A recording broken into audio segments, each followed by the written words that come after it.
El primer segmento de Foro Canal 10 es patrocinado por Banco Atlántida. Hola, ¿qué tal Honduras? Gracias por acompañarnos en la emisión de su Foro Canal 10, en la última emisión correspondiente a este año 2017. Hoy estamos en viernes 29 de diciembre. Estamos a tan solo 2 días para darle la bienvenida al año 2018 y también para despedir lógicamente al año 2017. Hoy vamos a hacer un foro diferente a los demás. Vamos a abordar los hechos más trascendentales de la vida nacional de este año 2017 y también los personajes que han provocado estos hechos.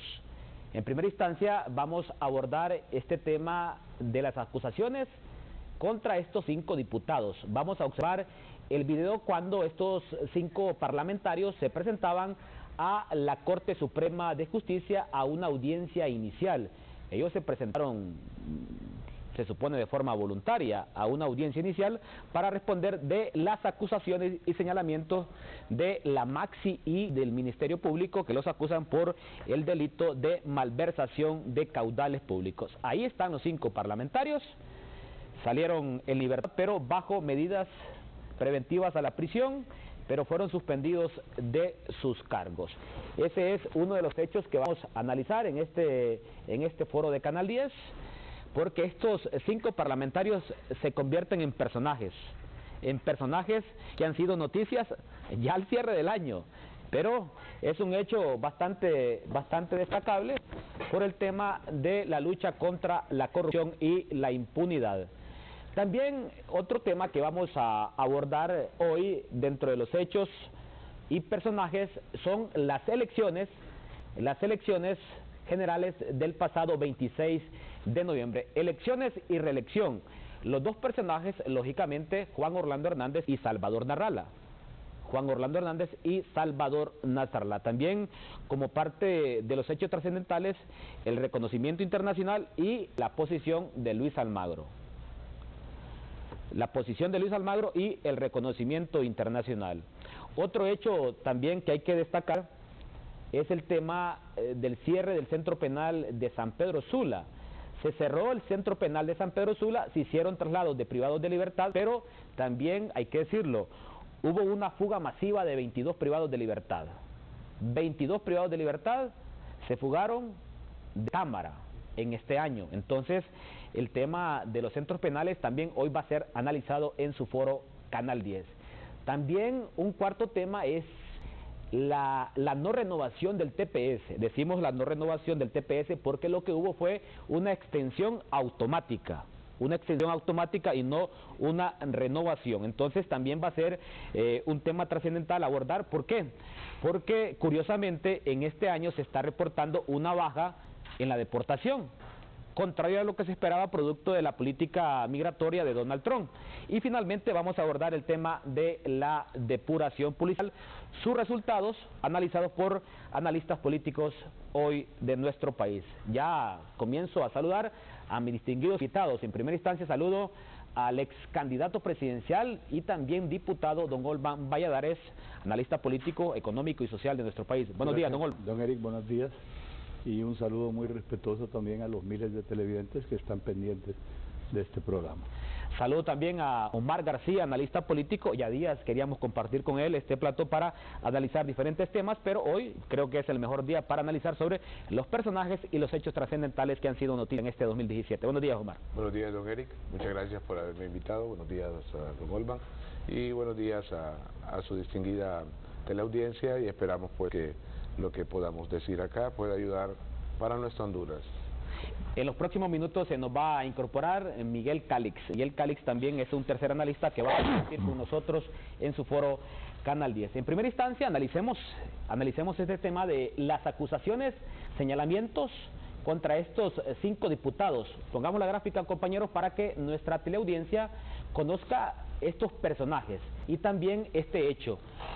Don Olvan Valladares, las acusaciones contra estos 5 diputados salieron en libertad, pero bajo medidas, fueron separados, suspendidos de su cargo, pero también aquí es importante analizar la lucha anticorrupción, el papel de la Maxi, el Ministerio Público, también del Poder Judicial. Gracias, don Eric, y un saludo también a mi distinguido amigo, don Omar García. Mire, este hecho lamentablemente provoca un sentimiento de mucho pesar para los que analizamos esto desde el punto de vista de Honduras.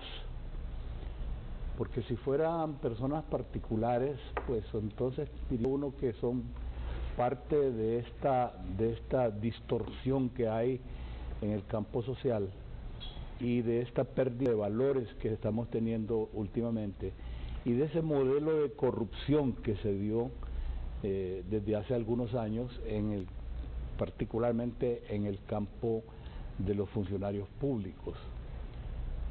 Y con esto no excluyo la corrupción del sector privado. Pero es lamentable que representantes del Congreso, representantes del pueblo, que deberían representar todo lo bueno que hay de nuestra población hondureña, puedan caer, digo yo, no es que han caído, en este tipo de tentaciones. Mire, el problema en el Congreso se generó cuando se modificó el esquema de los subsidios. Siempre existieron subsidios, pero antes los subsidios, los diputados lo que hacían era gestionar recursos para proyectos en sus diferentes comunidades, y esos recursos se giraban directamente a los proyectos, no tocaba dinero. Y también en aquellos tiempos era selectivo, o sea, las personas que obtenían recursos eran las más allegadas a la directiva del Congreso. Habían gente preferida, pues yo recuerdo que estuve en los primeros 2 periodos, jamás en la vida pude conseguir ninguno, pues, y no lo gestioné porque yo ya sabía cómo era el trámite. Posteriormente se modificó el esquema y se empezó a dar recursos a los diputados para que manejaran los diputados, y siempre se exigió rendimiento de cuentas. Cuando un diputado recibía recursos para un proyecto, no podía recibir más dinero si no era que había liquidado ese proyecto que había recibido dinero. Pero lamentablemente aquí en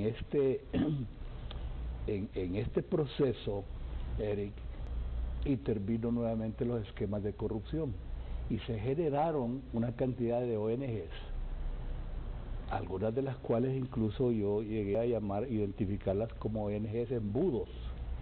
Eran ONG con privilegios que muchas veces los diputados se les advertía: mire, si quiere que funcione su proyecto y su subsidio, tramítelo a través de tal ONG. Esa ONG, mediante una coima de 15%, y digo coima para usar una palabra muy común, pero una comisión de 15%, 20%, entonces tramitaba rápidamente en la tesorería del Congreso. Eso ya se dio posteriormente a que yo desocupara mi puesto como diputado, pero ese era el clamor de los diputados, esa era la queja de los diputados, y entonces ahí era donde empezaba el manoseo de recursos. Pero estos diputados, yo estoy seguro que no toda la acusación va a resultar al final, porque quien conoce las auditorías, quien sabe las auditorías, sabe ese estilo de los auditores hondureños, de esa escuela de auditoría hondureña, en el sentido de que si un auditor llega y le dice: mire, este documento, falta este y este documento, es que lo tengo en mi casa, ¿sí? O es que lo tiene fulano de tal, o es que no está reparado. Y así sucede en la administración pública también. Entonces después los funcionarios, en este caso los diputados, van a tener que andar sabaneando documentos, y todo como resultado de una cultura de desorden que tenemos. Las personas no están acostumbradas a guardar orden, y mucho menos orden contable. Así ocurre en las empresas también hondureñas. Es que no hay manera, y todo el mundo lo tira como a chiste, pues, en el sentido y ahí es donde entonces las auditorías, y ahora que estamos en un proceso de identificación de corrupción, hay que tener muchísimo cuidado. Ojalá que estos diputados, ojalá que puedan defenderse bien, y que la percepción que existe de que hubo manoseo de recursos quede aclarado.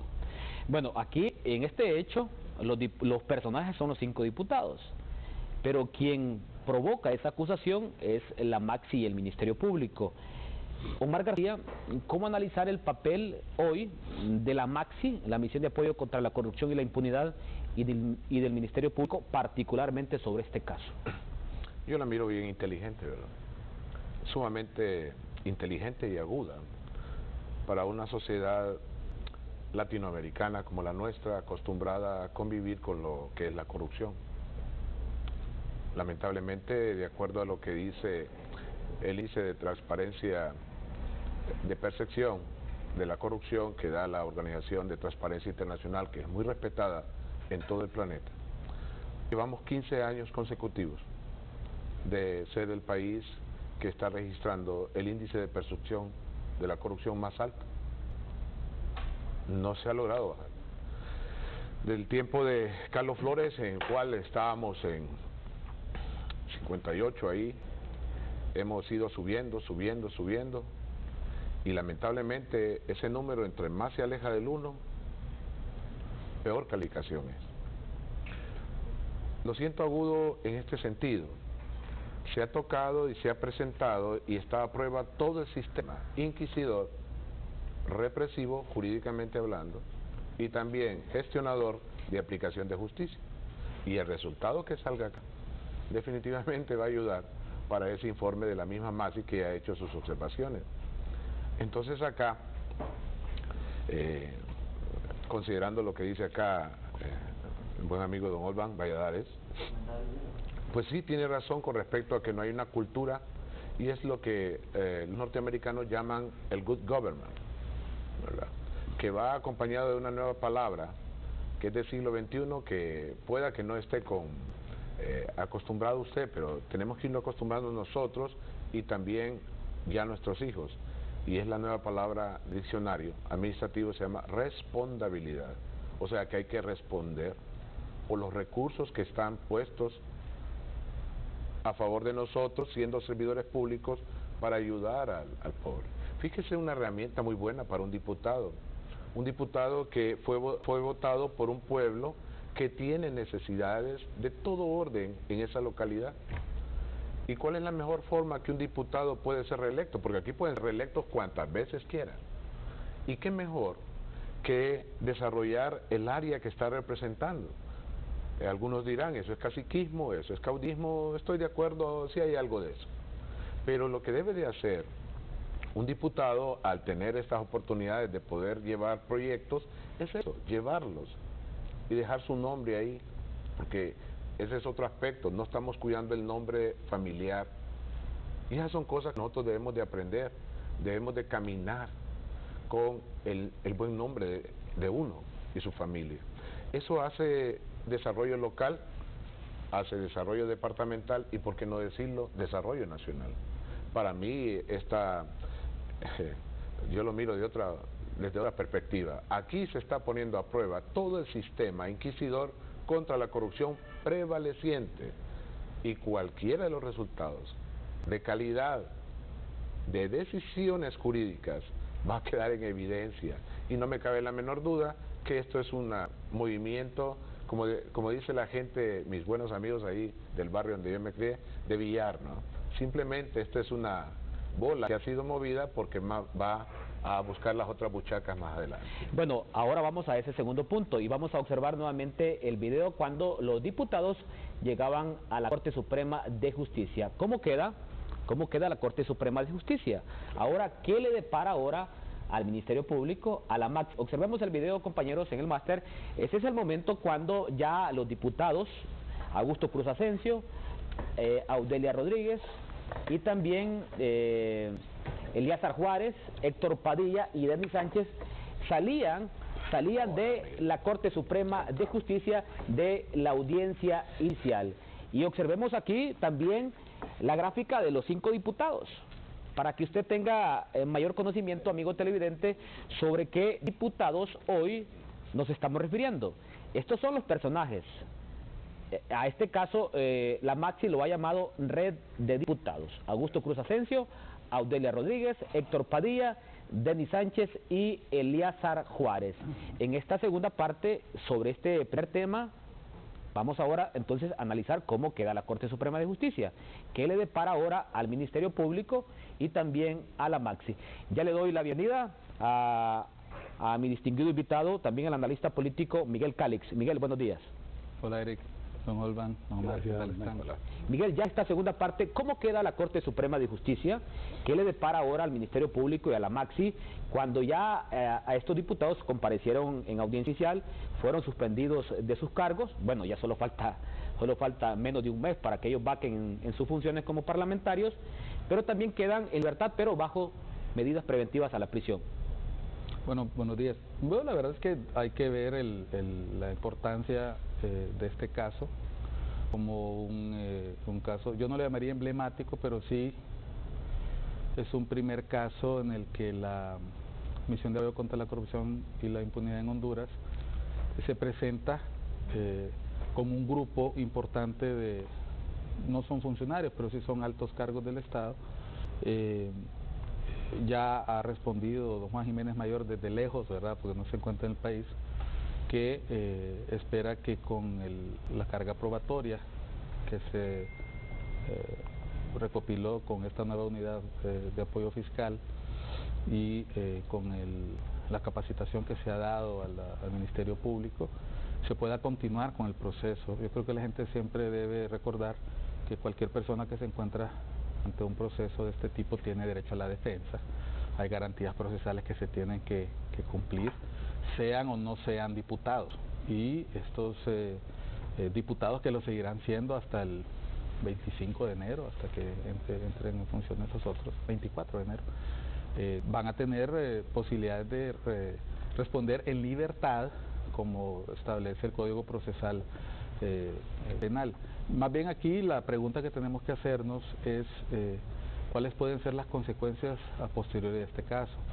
Bien lo decía en algún momento algún amigo analista, algún amigo especializado en este tema, que de tener la ley de colaboración eficaz aprobada, quizás muchos de estos diputados y diputadas, porque hay una mujer, ya estarían cantando, ¿no? Ya estarían ofreciendo mayor apoyo a la misma institucionalidad para poder desmadejar o para seguir el hilo de la madeja. Así que yo creo que lo que viene es, por la naturaleza del caso, aunque dejen de ser diputados, las 5 personas que han sido acusadas son políticos de nuestro país y política, y ya ese mismo hecho es un antecedente al que hay que seguirle la pista, porque la Maxi ha dicho que hay más casos, que hay más diputados y diputadas, y hablan de una red. Por lo tanto, una cosa es lo que la Maxi presente, pruebas, se entiende que ahora con mayor calidad. Obviamente el Poder Judicial tiene un reto importante porque, y esa es la desgracia de estos casos, la condena ya existe en términos de percepción y mediática. La gente no va a aceptar una exoneración y aparentemente la idea que tiene la Maxi es que no existe posibilidad alguna de fallo en este caso. Así que me imagino que el caso fue escogido precisamente por esas características. Tiene carga suficiente como para no fallar, es decir, es un tiro sobre seguro, ¿no? Si no ocurre así, entonces la sospecha recaerá no sobre la Maxi ni sobre defensa, sino sobre el jugador, y en este caso se trata de un Poder Judicial que también está en deuda con la población. Así que es una jugada para la Maxi ganar, porque si gana el caso, pues condena, y si lo pierde, entonces la sospecha estará sobre el juzgador y no sobre ellos. Bueno, y ese tema de la ley de colaboración eficaz también en otro foro sería importante analizarlo, porque vea, ahorita por ejemplo en Perú estuvo a punto de caer un presidente por el tema de la ley de colaboración eficaz, sus consecuencias, su efectividad diríamos nosotros, pero también su propietario de la empresa de Odebrecht ya está en libertad, en prisión preventiva, después de haber guardado 2 años de prisión. Casa por cárcel. Ajá. Pero entonces, bueno, imagínense cuántos gobiernos salpicados, 12 gobiernos en Latinoamérica, el punto de hacer caer presidentes y él ya está en casa por cárcel. Entonces, es un dato bastante interesante ese tema de la ley de colaboración eficaz, sus consecuencias en la vida política, hay que decirlo, su grado de efectividad la ha de tener. 12 identificados con un nivel de de ahí de soborno, que tiene millones, a partir de ahí son esos, pero ¿qué de los millones de abajo, que es de menor cuantía? No son 12, son más. Son más. Y eso están en las investigaciones. Lo que pasa es que se consideró los de una cuantía en adelante, y por eso quedaron esos 12, pero hay más abajo. Omar, ¿cómo queda aquí la imagen de la Corte Suprema de Justicia, partiendo de lo que decía Miguel Calix? Ya ante la opinión pública estos 5 parlamentarios quedan condenados, o sea, quedan con aquel estigma. Si los ven en la calle los van a tratar de corruptos. Bueno, más aún en un escenario como el nuestro, donde al político siempre hoy se le tilda como corrupto, independientemente la ideología del partido que él provenga. ¿Cómo queda la imagen de la Corte Suprema de Justicia? Yo creo que la Corte Suprema de Justicia le ha tocado un momento muy especial al término de toda estos 4 años de este gobierno con el actual presidente, ¿verdad? Yo creo que él ha dejado bien dicho en la sociedad y la saciedad ciudadana: haré lo que tenga que hacer. Entonces, lo que tiene que hacer la Corte Suprema de Justicia es, con las herramientas que tengo jurídicas, que son las que yo tengo como país, pues voy a atender este caso. El problema es que si hay un desuso de las herramientas lógicas, y yo hago la aclaración, yo no soy abogado, gracias a Dios no soy abogado, dependo de mi apoderado legal, ¿verdad? En ese sentido, porque siempre estoy aprendiendo de él, el abogado Espinal, Marvin Espinal. Entonces, aquí hay unas cuestiones que para mí lo está dejando. Por eso le dije que para mí es altamente incisivo e inteligente. Lo que está haciendo la MASIT es poniendo de manifiesto realmente qué clase de estructura sobre atención, gestión de justicia conforme a la legalidad que tenemos nosotros como país con respecto a estos casos. Porque el pueblo, como usted lo está diciendo, imagínese un señor que se robó una gallina y de un solo se lo pasan para allá. Entonces, ¿quién hace más daño? Una persona que está haciendo uso fructo de los recursos estatales que son para hospitales, para centros de salud, alimentación, salvar el bosque, cuidar el medio ambiente. Y si esos recursos no son para ese propósito, entonces aquí hay un problema. Y se está poniendo, al final yo lo miro, como parte dentro de nuestra estructura como país, están los 3 poderes del Estado, judicial, es aplicar las leyes. Pero ¿para qué aplicamos leyes? Para la estabilidad democrática. ¿Por qué tenemos estabilidad democrática? Porque somos una nación que queremos seguir adelante y que queremos trascender generacionalmente. Imagínese usted, y con esto termino, la verdad es que aquí tiene una prueba bien interesante la Corte Suprema. Se está llevando ante los juzgados, así vamos a llamarlo, ¿verdad?, como buen ciudadano, a personajes que fueron investidos mediante votación de un poder popular, que han tomado decisiones, no sé cuáles, yo no soy quien para juzgarlo, solo miro lo que los medios están diciendo y están transmitiéndonos, y entonces usted dice, bueno, vamos a ver aquí cómo funciona la justicia. Sencilla. El problema de nuestra Honduras es esto, mi estimado Eric. Me gusta hablar bien sencillo, en cosas fuertes. El país tiene un montón de leyes de este tamaño y tiene de justicia esto. Yo lo que miro, lamentablemente, es que hay muchas instituciones y poca institucionalidad. Y eso no es bueno. Cada 4 años, cuando se inicie la nueva tiempo gubernamental que nos viene ya para 26 de enero con el presidente Hernández, y cuando él tomó por primera vez, y para esta fecha, hay casi 1 millón de hondureños más que nacieron. Yo le pregunto, con ese 1 millón de hondureños más que nacieron en este tiempo, ¿cuántos nuevos hospitales hubieron?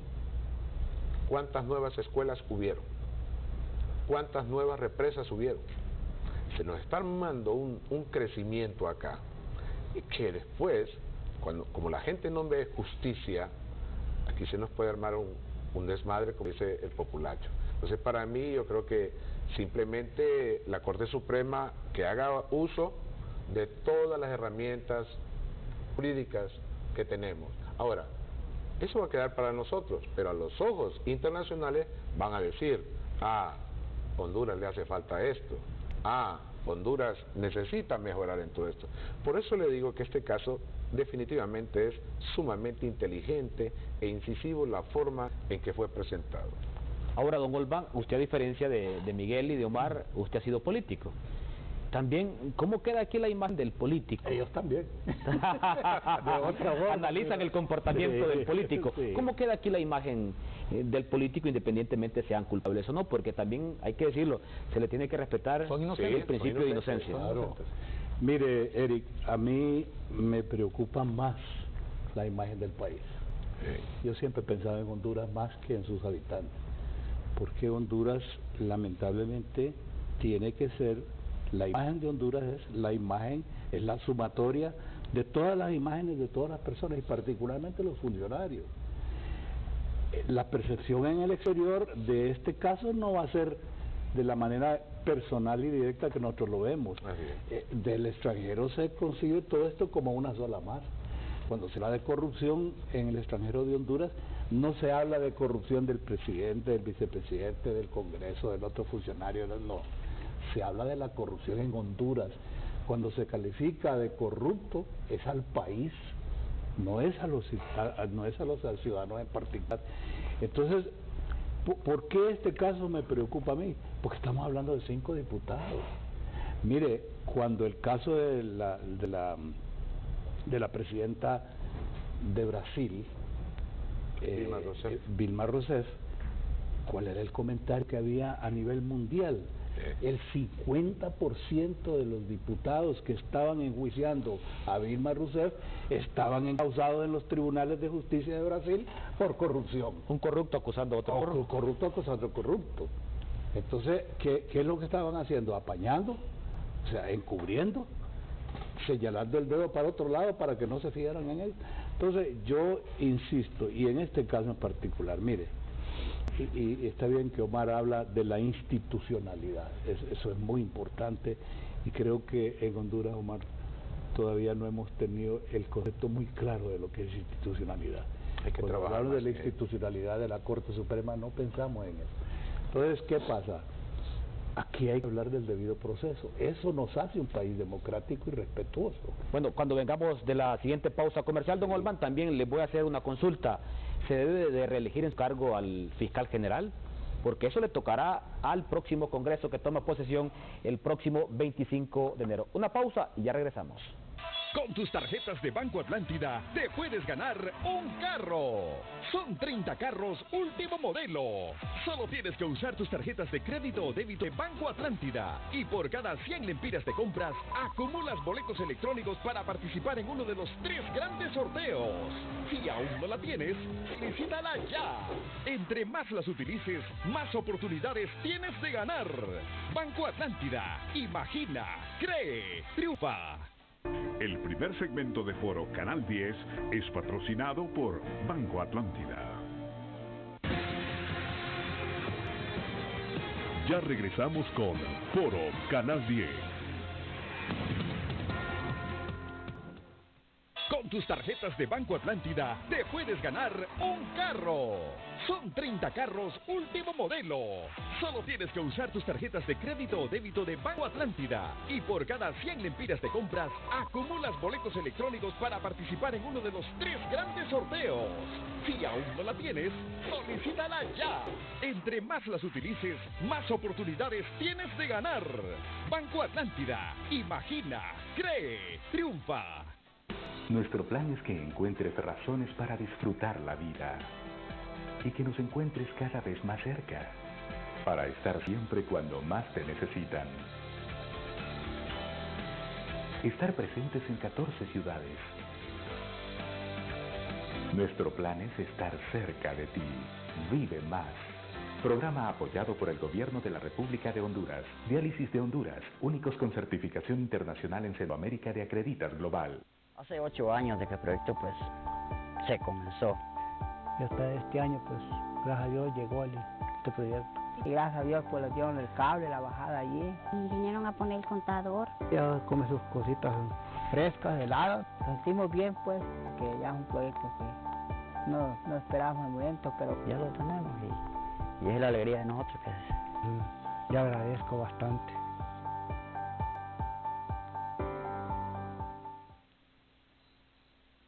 Feliz navegar, feliz navegar, feliz navegar con mi smartphone digo al WhatsAppear.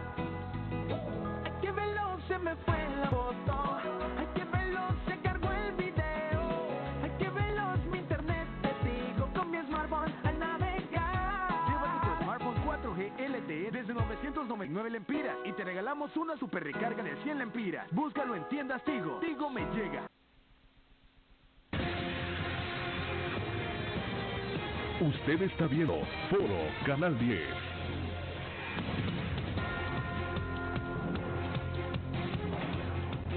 Este segmento de Foro Canal 10 es presentado por Seguros Atlántida. Hacemos más por usted.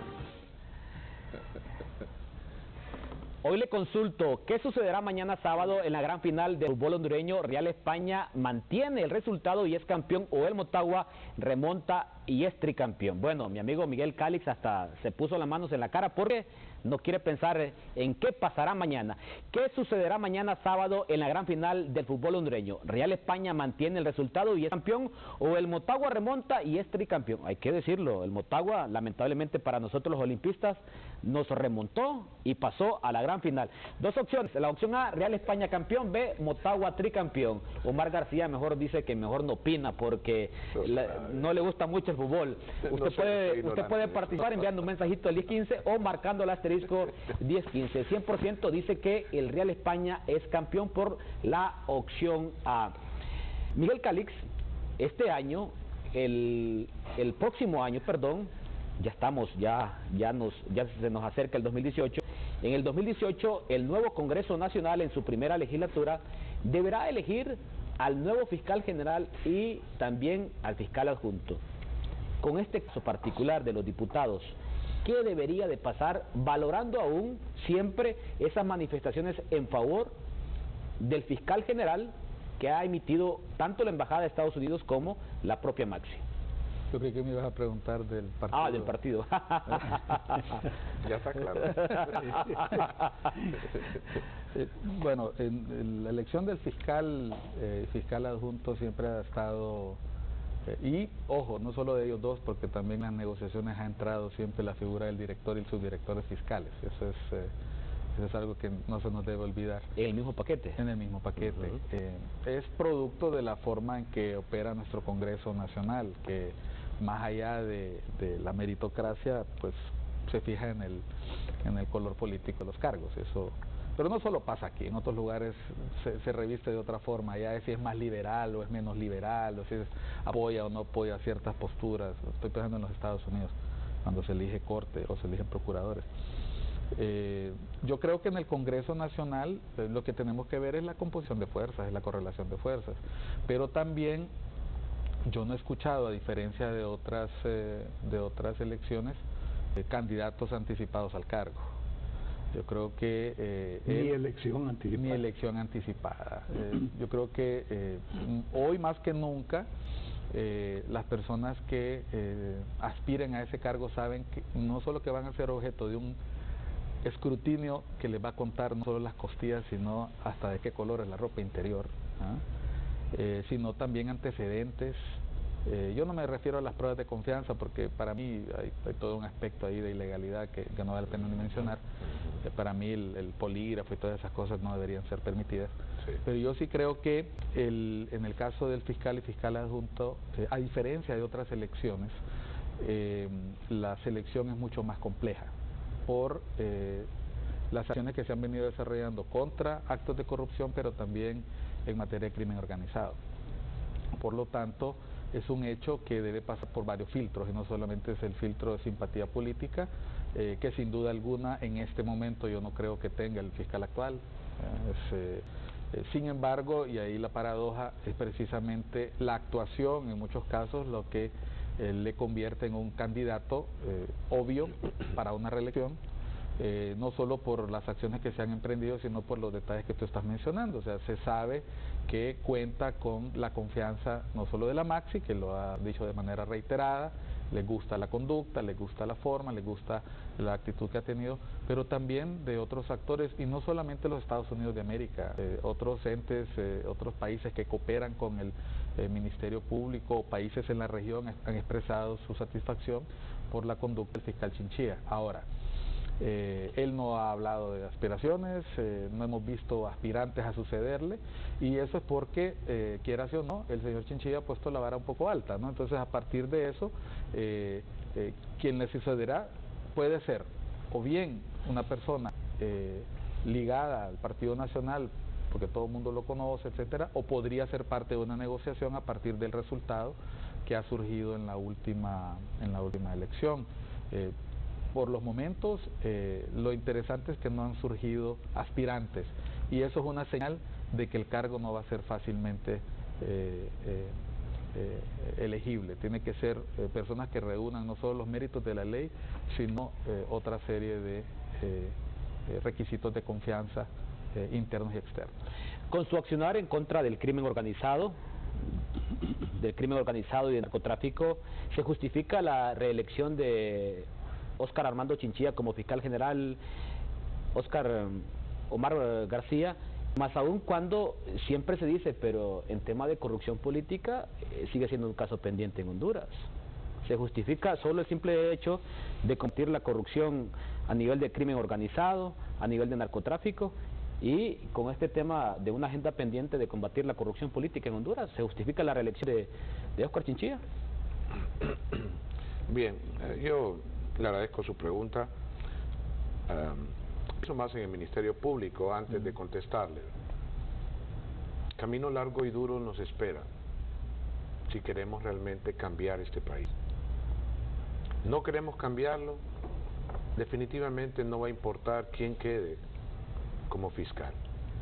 Pero si queremos cambiar para dejar a nuestros hijos una nación respetada en Centroamérica. Mire, es bien vergonzoso salir del país y que a usted se le acerquen esos latinos, y no entiendo por qué me molesta tanto, pero siempre me controlo. ¿Por qué tenemos que terminar hablando de corrupción y de narcotráfico y siempre terminan duras ahí? Mire, la imagen nuestra tenemos que rescatarla. No es justo por nuestros hijos, no es justo por ellos, porque invertimos educación en ellos y después quieren salir a otras latitudes y se les acusa de esta forma. Esa reelección tendrá que pasar por varios embudos, yo estoy de acuerdo. Se han dado pasos importantes. Creo que lo mejor que pudo haber hecho para poderse fortalecer internacionalmente el Ministerio Público ha sido este acercamiento de trabajo, ¿verdad?, indexado, yo diría totalmente, con la MAXI, porque el 2016 nos dejó un trago amargo y una mala imagen de todo nuestro sistema acusatorio, investigativo, referente al asesinato de Berta Cáceres, que sigue todavía vigente en las pláticas de muchas organizaciones internacionales. Sigue, todavía está en el tapete. Y eso tiene que ver con la capacidad que tenemos para poder confrontar este tipo de cosas. Si no hay otros candidatos, pues el poder legislativo tendrá que tomar una decisión, pero pienso yo que más que eso, nosotros como hondureños tenemos que saber escoger quién nos conviene más. Es lo que queremos. Queremos una persona que solo vaya a figurar ahí, queremos una persona que solo vaya a darnos respuesta a sus propósitos personales, a sus intereses grupales, o queremos una persona que realmente esté pensando en Honduras. Porque eso es lo que tenemos que hacer. Ya basta de no seguir pensando en nuestro país. Nuestro país tiene un excelente horizonte en los próximos 20 años.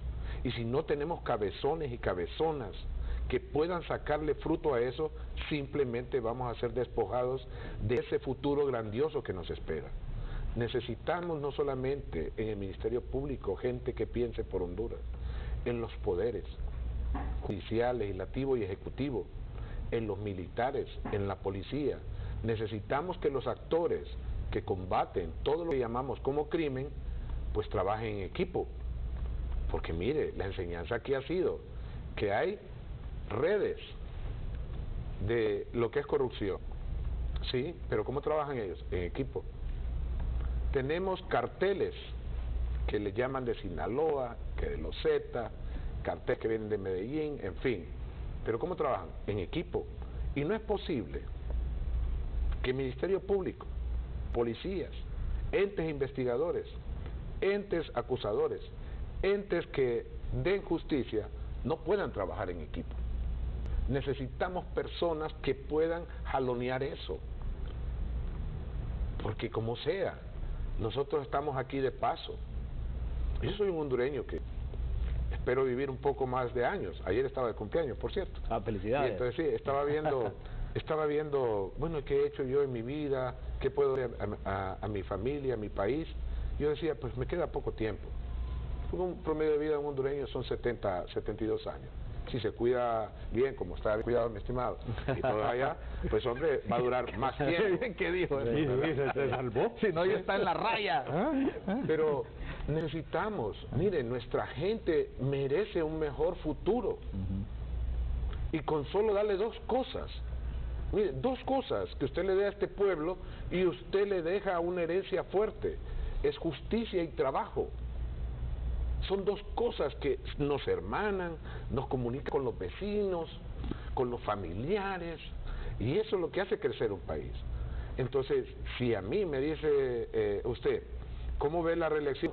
Si este caballero está consciente del momento de su vida personal y qué tan trascendente, porque fíjate que es trascendente en la asunción de ese cargo y que va a aplicar lo que corresponde, pues yo diría que vamos a tener un buen suceso, pero no voy a soñar tan rápidamente. Camino largo y duro le espera a Honduras en esta confrontación que tenemos que hacer como país. Bueno, estamos hablando sobre la posible reelección de Óscar Chinchilla como fiscal general. Don Golbán, en tiempos del bipartidismo, siempre el Partido Liberal y el Partido Nacional se turnaban. El fiscal general en algún momento para el Partido Liberal y en otro momento para el Partido Nacional, y el fiscal adjunto para un partido y para otro. Ya hoy el bipartidismo no existe, estamos en un multipartidismo donde el Libre, hay que decirlo, ya entró en escena, ya tiene un representante en el Tribunal Superior de Cuentas y también un representante en la Comisión de Política Limpia del Tribunal Supremo Electoral. ¿Qué debe pasar en el Congreso con la elección del próximo fiscal general y fiscal adjunto? Y también decía Miguel, también el director de fiscales entra en ese paquete. Eric, primero quiero decir que me satisface mucho la exposición de Omar, porque yo comparto esos principios. Yo creo que incluso en estos foros se debería exaltar la figura del país, exaltar la figura de Honduras y recalcar que los pueblos se levantan con la calidad de sus liderazgos.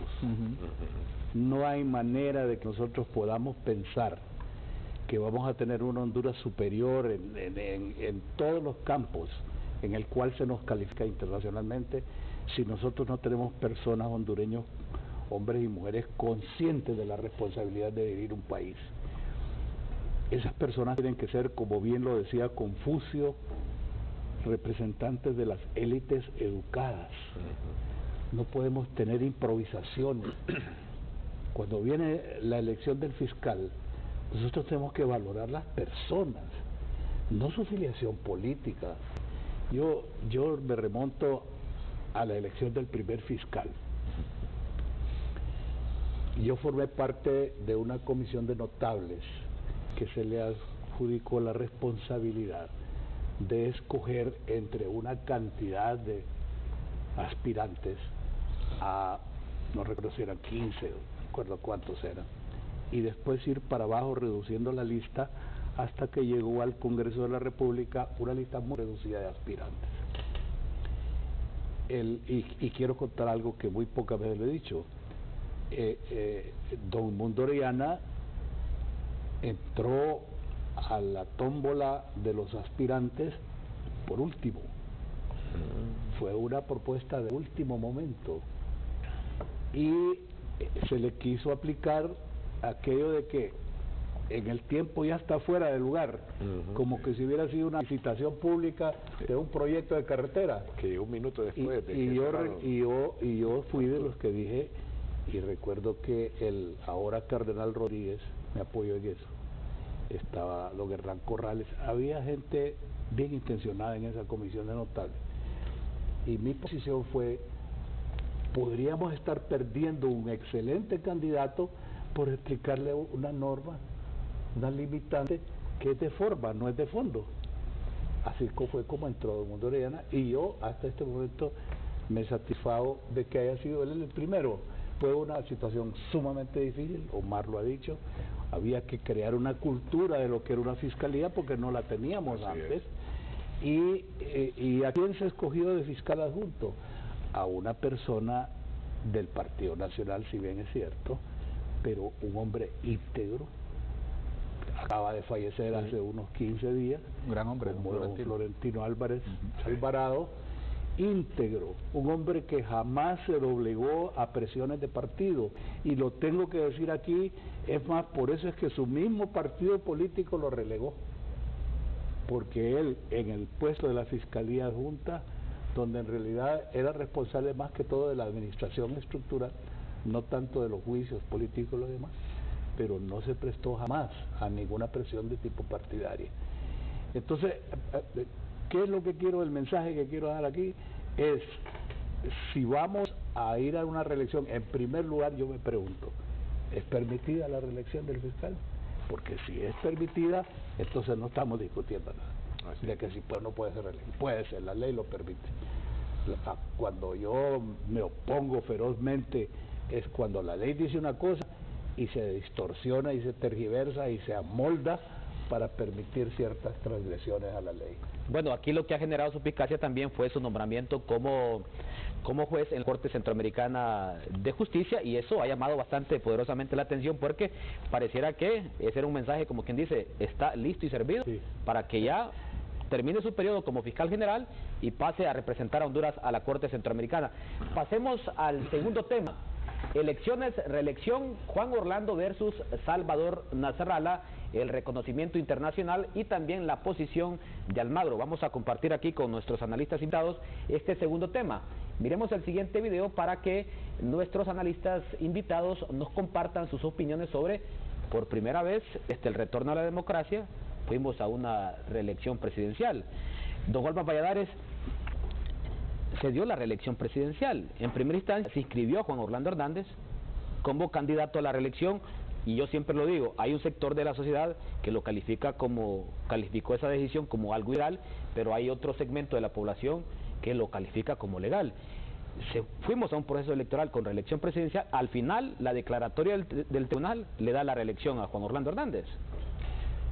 Usted sabe cuál es mi posición en ese tema, es público que yo soy, y como lo he manifestado otras veces, soy un apasionado defensor de la Constitución de la República, y yo creo que el peor zarpazo que se ha dado en los últimos años, en los últimos 30 años, es precisamente haber distorsionado la Constitución por la vía, haber pretendido, y sigo utilizando la palabra pretendido porque hasta este momento no ha terminado esta novela, y no va a terminar, y no sé cuándo va a terminar, pero va a tener que tener un final.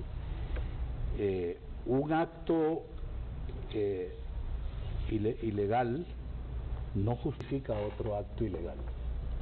Aquí se ha argumentado que el hecho de que los partidos políticos de oposición hayan aceptado ir a la contienda con una inscripción que era a todas luces para el 60% de la población irregular y no aceptada, porque el 60% de la población no está de acuerdo con la reelección, no votó por la reelección. Eso es público. Entonces, ¿cuál problema viene ahora? Uno, desde el punto de vista jurídico estrictamente, continuaremos en una situación irregular y podría calificarse un gobierno de facto, el que viene, podría, desde el punto de vista jurídico. Y yo como Omar no soy abogado, pero en algún momento me decían abogado clandestino, hasta que tuve que pedirle a don Chemita Palacios, que Dios lo tenga en su gloria, que no me dijera así, porque el cobrador del colegio de abogados me estaba queriendo cobrar 40 años de cuota. Y yo soy economista, pero mi experiencia en el Congreso, en la emisión de leyes, todo, y la obligación de leer la Constitución de la República y las leyes del país, me han hecho pues ser un ciudadano un poco más ilustrado que los demás. Pero entonces, concluyo, el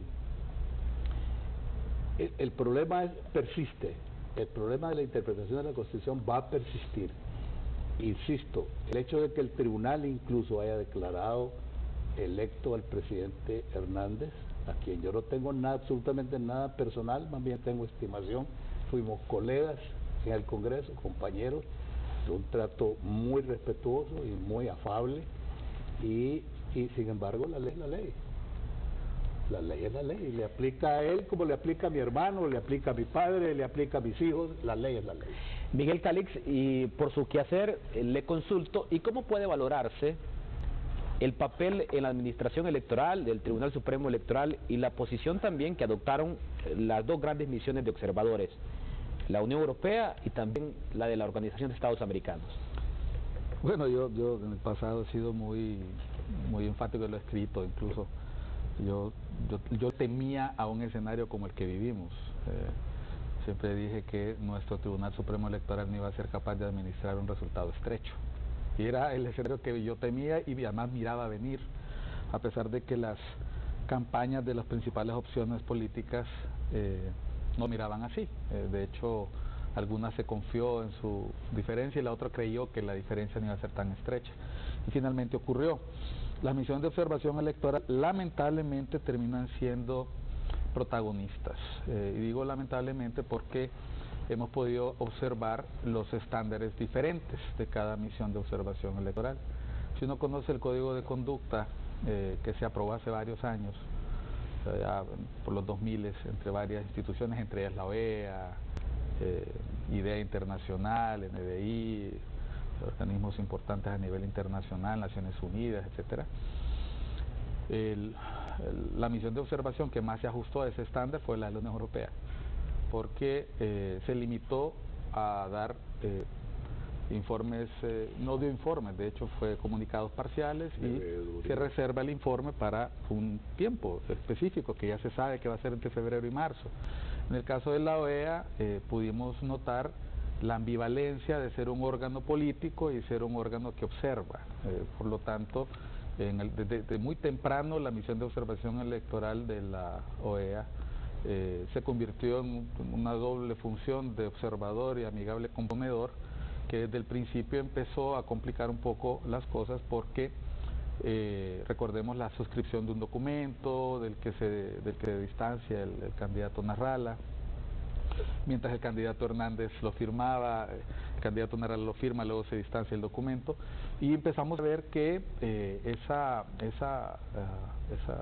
desafío de credibilidad que persigue la OEA desde su fundación, que no es nuevo en el caso de Honduras, personas mayores que este servidor pueden contarme las molestias contra la OEA en el 69, por ejemplo, sí, el rol que jugó con Galo Plaza, terrible, o el que jugó en el 2009, en algunos momentos odiada, en otros momentos amada. Lo hemos vuelto a ver, hasta el día de hoy todavía hay tweets, y menciono lo de los tweets a propósito de los principales líderes de la oposición de Honduras cuestionando los informes, cuestionando la actuación de las misiones. Yo aspiro a un país, yo coincido con Mari, con don Olban, donde nosotros no necesitemos como país soberano de misiones de observación, ni de la mirada vigilante del país del norte, ni mucho menos de del reconocimiento de otros países sobre los resultados electorales. Para mí jugaron un rol,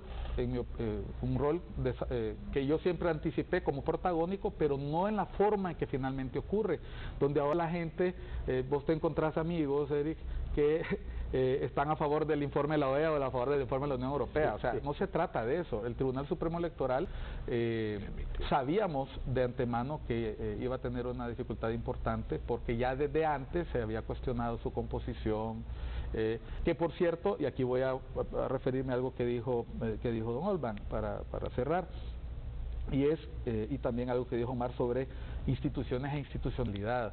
Yo tengo muy buenas amigas que están en el partido, en el Libertad de Fundación, que una vez me cuestionaron, bueno, ¿de qué institucionalidad hablas?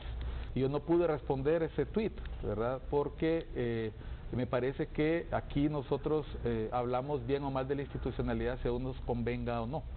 Y esa institucionalidad que hoy se le cuestiona a la OEA ha sido conveniente cuando tenemos que presentar reclamos, cuando tenemos que presentar objeciones, pero no es conveniente cuando se pronuncia en contra de nuestros intereses. Resumiendo, el Tribunal Supremo Electoral demostró que el actual sistema político electoral que tenemos no sirve para prevenir ni evitar conflictos, sino todo lo contrario.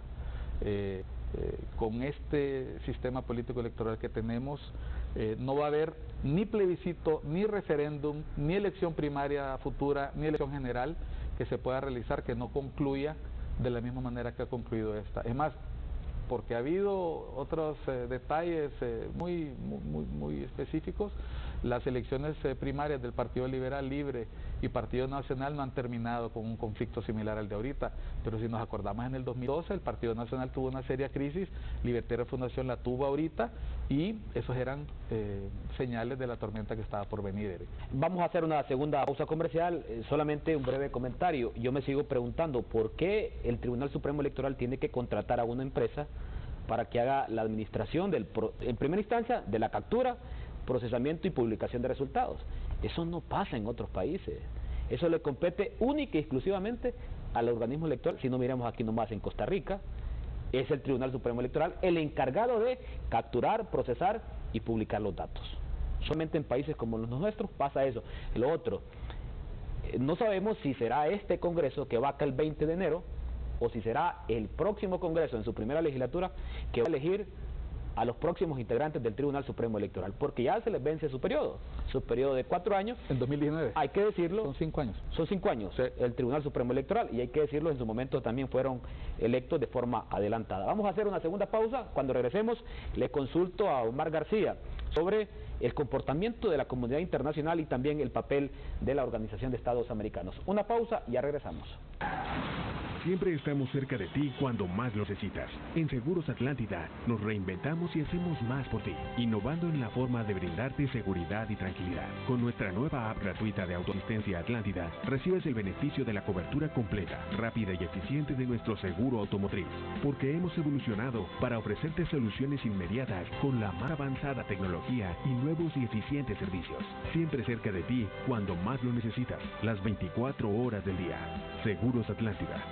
Este segmento de Foro Canal 10 fue presentado por Seguros Atlántida. Hacemos más por usted. Ya regresamos con Foro Canal 10.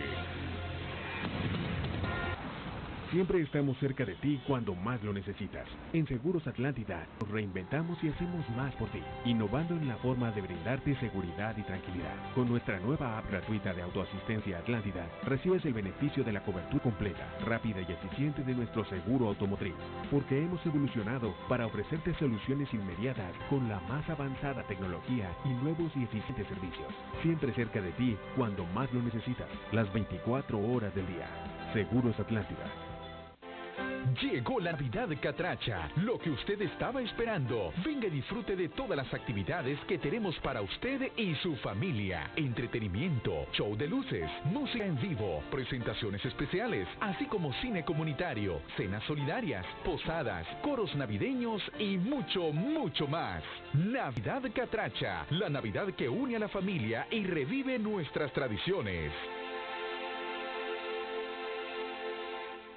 Alejandra siempre ha sido excelente alumna, por eso la seleccionamos para ser tutora de algunos niños y niñas de primer grado. Después de estudiar, prepara por las noches sus clases para ir a dar su tutoría. Yo le he notado un cambio positivo, es más paciente y se preocupa por ayudar a los demás. desde que Alejandra es tutora, tiene más confianza en sí misma. Soy feliz ayudándolos. La magia sucede cuando compartimos el conocimiento. Fundación Terra, creando futuro con educación.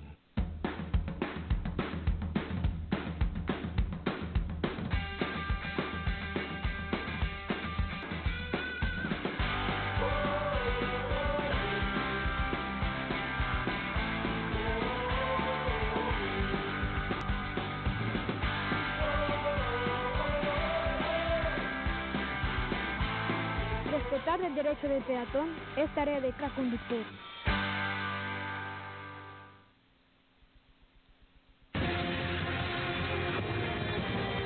Usted está viendo Foro Canal 10.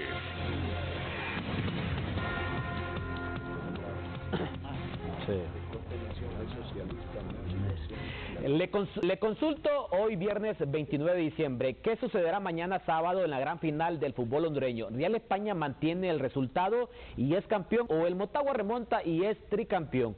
La opción A, Real España es campeón. Bueno, ya me hizo un gesto aquí Miguel Calix como que no. Está difícil. Bueno, la opción B, Motagua tricampeón. Usted puede participar enviando un mensajito al 1015 o marcando al 1015. ¿Remonta el Motagua mañana, Miguel? Mira, yo soy motahuense, voy al Motagua, pero es un resultado complicado. La verdad es que si el Motagua logra empatar ese resultado, merece ser campeón. Pero la estadística está en contra, hay muchos factores en contra, el España está jugando muy bien, así que como buen motahuense deseo que logren la remontada, pero en términos analíticos está complicada la cosa. Bueno, y muchos dirían, si el Motagua le remontó al Olimpia, también le puede remontar al Real España, pero los equipos son diferentes. Y hay que también hacer notar lo que dice mucha gente, que hay que romper el bipartidismo en el fútbol. Sí, solamente Olimpia y Motagua. La tendencia es la siguiente sobre la Filipino que le estamos consultando hoy en Canal 10, 100% dice que Real España. Nos imaginamos que también los olimpistas le van al Real España mañana. Yo en lo particular, que gane el mejor. Soy olimpista, lo voy a ver desde mi televisor, pero me gusta cómo andan jugando los dos equipos. Lógicamente, solamente tiene que haber un ganador. Aunque el fútbol hay empates, pero si hay empates... Tiempos extra. No, si hay empate el sábado...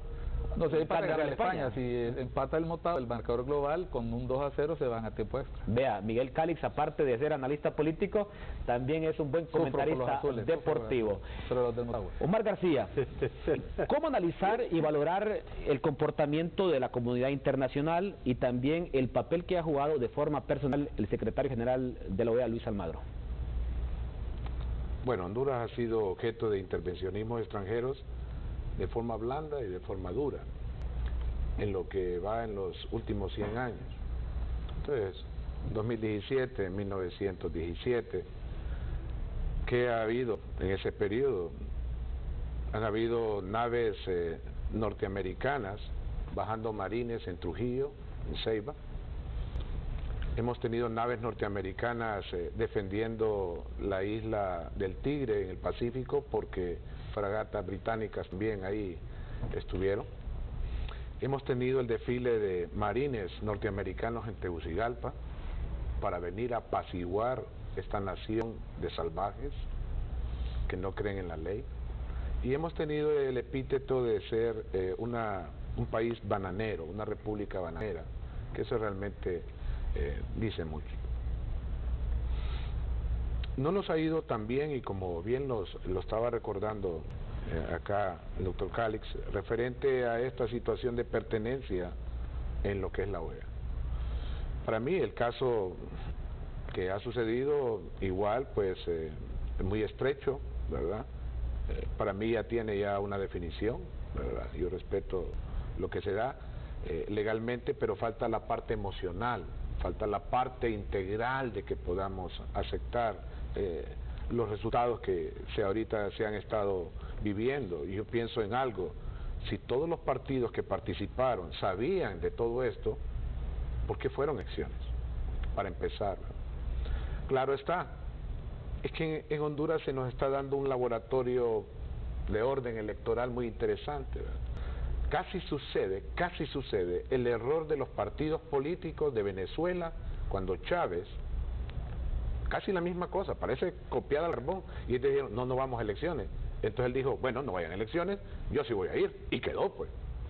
Y entonces la elección pasa para los partidos políticos de acá de Centroamérica y dice, no, no hay que hacer eso porque miren más bien. Entonces sé hasta dónde ha llegado todo eso. Y citaban Venezuela siempre. Sí. Entonces aquí la situación, pienso yo que la OEA ha pecado de vernos muy pequeños en toda su dimensión. Sí, somos una nación pequeña, pero somos gente de sonrisa amable y que tendemos la mano amiga. Por lo menos yo lo he visto, y así en otros lados nos tiene. Y debió de haberse respetado en toda su dimensión todo nuestro ejercicio democrático. No es como el de las naciones grandes que esperamos, ¿verdad? Aquí nos hace falta recorrer. Pero pienso yo que esos errores de tuitear, por ejemplo, ¿verdad?, que ahora eso está teniendo hasta poder de Estado, parece que es un comunicado que ahora se diga eso, no es correcto, pero la gente lo toma así. Creo que él excedió con respecto a eso. Su puesto no le permitía, yo conozco de eso, yo enseño sistema interamericano, ¿verdad? Y le puedo asegurar que no competía haberse pronunciado así, de él, ¿verdad? Ahí está en lo correcto el gobierno de nuestra república en hacerle ver eso. ¿Por qué? Para que no se sigan repitiendo ese tipo de cosas. Si lo que nosotros es lo que queremos, mejor que nos lo digan. Si lo que la OEA quiere es establecer una especie de cosa juzgada y de atención ya estructurada para poder hacer frente a lo que le teme, como es el crecimiento o la forma o la evolución, voy a llamarla así, del proceder democrático electoral de Venezuela y Bolivia, mejor que lo digan pues. Porque eso es lo que está pasando, y yo quiero ser sincero acá con respecto a esto, ¿verdad? Si lo que quieren utilizar son lo que estamos viviendo, y para nosotros es doloroso. Esta nación tenemos mucho pobre, aquí se vive del día a día, y aquí se toman decisiones del corto plazo. No somos como las otras naciones que están más desarrolladas y el mediano y largo plazo lo consideran. Entonces, el papel de cada una de estas organizaciones de veeduría debió haber sido así, pero cuando ya se empiezan a tomar posiciones y vía informal de tuitear, casi nos llevan a algo que yo sufrí, es que no me logro reponer de eso. Fíjense cómo son las cosas de la vida. Solo aquí en Honduras creo que eso, participé en un campeonato de baloncesto, no se me olvida. ¿Y qué van a creer? Pues quedamos empatados todo el tiempo. Entonces declararon a 2 ganadores. Nunca había visto yo eso en mi vida. Y entonces yo lo traigo aquí a mi mente, ¿verdad? Y quedó un sabor amargo. No, aquí mire, nosotros salimos de la monarquía, de tener un rey por muchos años, para tener periodos de 4 a 6 años donde hubiera alternancia de las personas que consideramos y nosotros votábamos por ellos. Necesitamos pues que el país pueda despegar en el 2018. Sí, siento el mismo temor que está diciendo don Olvan Valladares, en el sentido de que no debe continuar esta crisis. Esta crisis debe de parar y debe de hacerse en función de un diálogo. Si quieren la gente internacional ayudarnos, vamos a decirle así, ¿verdad?, ayudarnos, pues entonces que se arme un consejo ahí facilitador para cuestión de diálogo, de reconciliación, independientemente.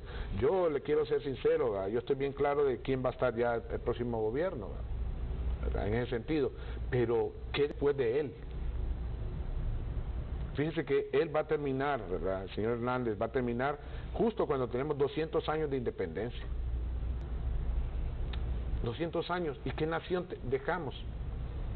¿Qué va a pasar en las siguientes elecciones? Aquí estamos descuidando y estamos matando la figura del plebiscito y el referéndum. Eso es una poderosa arma democrática, es un poderoso escudo democrático.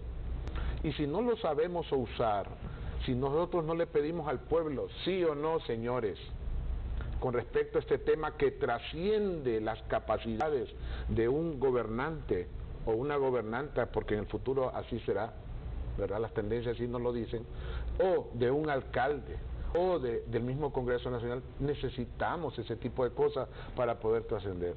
Yo me siento un poco desilusionado con la forma en la cual he visto la presencia extranjera acá, y la forma en que me duele como hondureño, como catracho, que estén interviniendo de una forma tan directa por la vía informal. Aquí dejémonos de cosas. Si se quiere el señor Almagro decir algo, que lo diga formalmente. Pero yo, como miembro de Honduras, y espero que lo esté viendo, porque la vez pasada me dijeron que no le gustó lo que yo dije en un canal de televisión. Señor Almagro, yo le pido desde esta cabina de televisión, si usted tiene alguna posición con respecto a nuestro país, hágala formalmente, por medio de las hojas membretadas de la OEA, y no sigamos con Twitter, no sigamos por la vía informal. Esto nos está dañando. Y usted, como secretario de la OEA, elegido con la participación de nuestra nación, tiene que apegar al marco jurídico de la OEA, porque esto no puede darse como intervencionismo. Somos miembros de esta comunidad porque decidimos pertenecer a ella y tenemos que cumplir deberes y derechos con respecto a eso, pero no sigamos en esto porque está desnaturalizándose nuestro papel como país democrático. Mire, si usted empieza a ver la Carta Democrática, el artículo 4, el artículo 9, nosotros tenemos muchas cosas ahí con las cuales como país tenemos que cumplir. Imagínense que dice que en esa Carta Democrática dice que se va a reconocer la nación democráticamente constituida. Y si nosotros no adecentamos el país, podemos entrar, por no caber jurídicamente en esa frase, que no estamos democráticamente constituidos, que aquí estamos en una cuestión, como le decía, de un empate técnico. ¿Qué empate técnico? El nuevo gobierno debe asumir el 26 de enero de este año que viene. Y aquí el llamado muy respetuoso a quien corresponda, y es el presidente Hernández. El rey Carlos V fue uno de los peores reyes en su tiempo, porque tenía un montón de ministros que le decían que él estaba bien, que no se preocupe, que el pueblo lo amaba. Pero hubo alguien dentro del palacio que le dijo, mire, mejor vaya a dar una vueltecita por el mercado. Entonces él se disfrazó y se fue al mercado y empezó a escuchar qué decían del rey Carlos V. Y sabe, él regresó e hizo un montón de lo que era de crecimiento de lo que fue ese su reinado, de tal forma que él ha sido el mejor rey en la historia registrado. Yo creo que aquí la clase política debe de considerar lo que nos ha pasado. Fíjense que aquí o nos hundimos y terminamos muy mal, o más bien utilizamos este momento de crisis para un diálogo de reconciliación, pero real, donde podamos potenciar el concurso de todos los hondureños y de aquellos gobiernos o instituciones, la ONU, la OEA, pero realmente que vengan a ayudar como corresponda, pero que sea tutelada y dirigida por nosotros y que ellos sirvan de apoyo. Pero no estamos aquí abdicando ni estamos renunciando a ser país. Nosotros somos país. Como sea, nos equivocamos, tenemos aciertos, pero en nuestro país es nuestro. Y aquí tienen que ellos respetar lo que nosotros hemos decidido. Que ha sido una situación donde las matemáticas ahí nos han afectado a todos. Pero hombre, ¿quién no le pasa eso con una hija, con una esposa, un esposo, con un amigo, con un hermano, con un padre? Creo que nosotros tenemos capacidad para podernos arreglar en este tipo de cosas.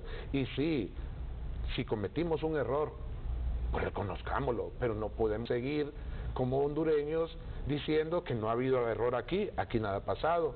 Yo creo que eso no es correcto. A mí me ha tocado confrontar problemas familiares adentro, y si me toca pedirle perdón a mis hijos y a mi esposa, lo hago, en función de que la familia debe continuar, porque para mí eso es lo más importante. Entonces, para un gobernante, ¿qué es lo más importante? Su país. Y en base a eso, eso le debe dar fuerza para tomar las decisiones que correspondan. Vamos entonces ahora a la segunda parte. El presidente Hernández ha convocado a un diálogo. Todos los países que han reconocido el triunfo de Juan Orlando Hernández abogan por un diálogo, pero un diálogo eficaz, incluyente, participativo. Yo le consulto a usted, don Olban, también la Conferencia Episcopal ha presentado un comunicado donde dice, bueno, que la Carta Magna, que la Constitución recupere su imagen de Carta Magna y que los políticos analicen la posibilidad de transitar hacia una Asamblea Nacional Constituyente. Luis Zelaya dice, bueno, que este intermediario en el diálogo sea un extranjero como Pepe Mujica. Narrala tiene también su posición. ¿Qué le conviene a Honduras entonces ahora para sanar esas heridas que quedaron abiertas de este proceso electoral? Eric, en primer lugar, ponernos serios, ¿sí? Y le voy a explicar por qué. Fíjese que aquí se ha utilizado la palabra constituyente y ya se convirtió casi en una escoba para barrer cualquier calle. Ahora se está hablando del diálogo y la gente lo está tomando como una figura, como decía don Carlos Sosa Coy, una entelequia. Como lo entendían los pumpuneros en aquel tiempo. Correctísimo, correctísimo. Entonces, ¿qué pasa? ¿A qué vamos a ir a un diálogo? ¿A discutir qué? Se está convocando a un diálogo, se está convocando a las partes, se supone a todas las partes. Hasta este momento yo en las preliminares he visto las mismas caras. Y las mismas caras van a dar los mismos resultados. Yo creo que el mecanismo, al igual que lo exigí en el tiempo de don Manuel Zelaya Rosales, cuando se hablaba de la constituyente y era la figura de la constituyente y eso va a reponer todos los problemas de Honduras, se van a solventar. Y decía, hagámoslo de manera formal. ¿Por qué no cada quien, como lo hicimos en el año 80, por qué no cada quien que tenga algo que aportar a esa nueva idea de una constitución, presenta un proyecto? Ese proyecto se mete a un molino, homogeneizamos todas las aportaciones, vemos qué es lo que es, pero que sea gente experta, gente conocedora, gente del tema, no necesariamente solo abogados, para que hagan una reforma de la Constitución de la República. Pero fíjese que yo tantas veces pedí en el gobierno del presidente Zelaya y le pedí a las personas más importantes, más connotadas, ¿y qué es lo que quieren cambiar de la Constitución? Porque la Constitución no sirve. Según los constituyentes, los abogados del constitucionalismo, no sirve para nada. Y no es cierto, la Constitución de la República, lo que pasa es que la gente no la lee.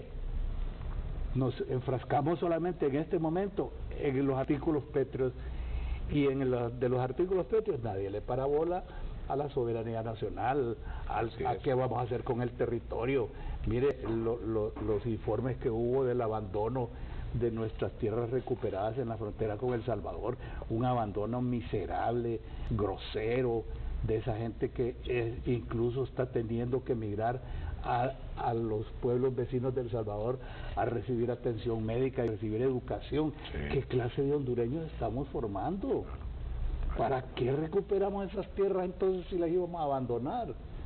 Entonces pongámonos serios.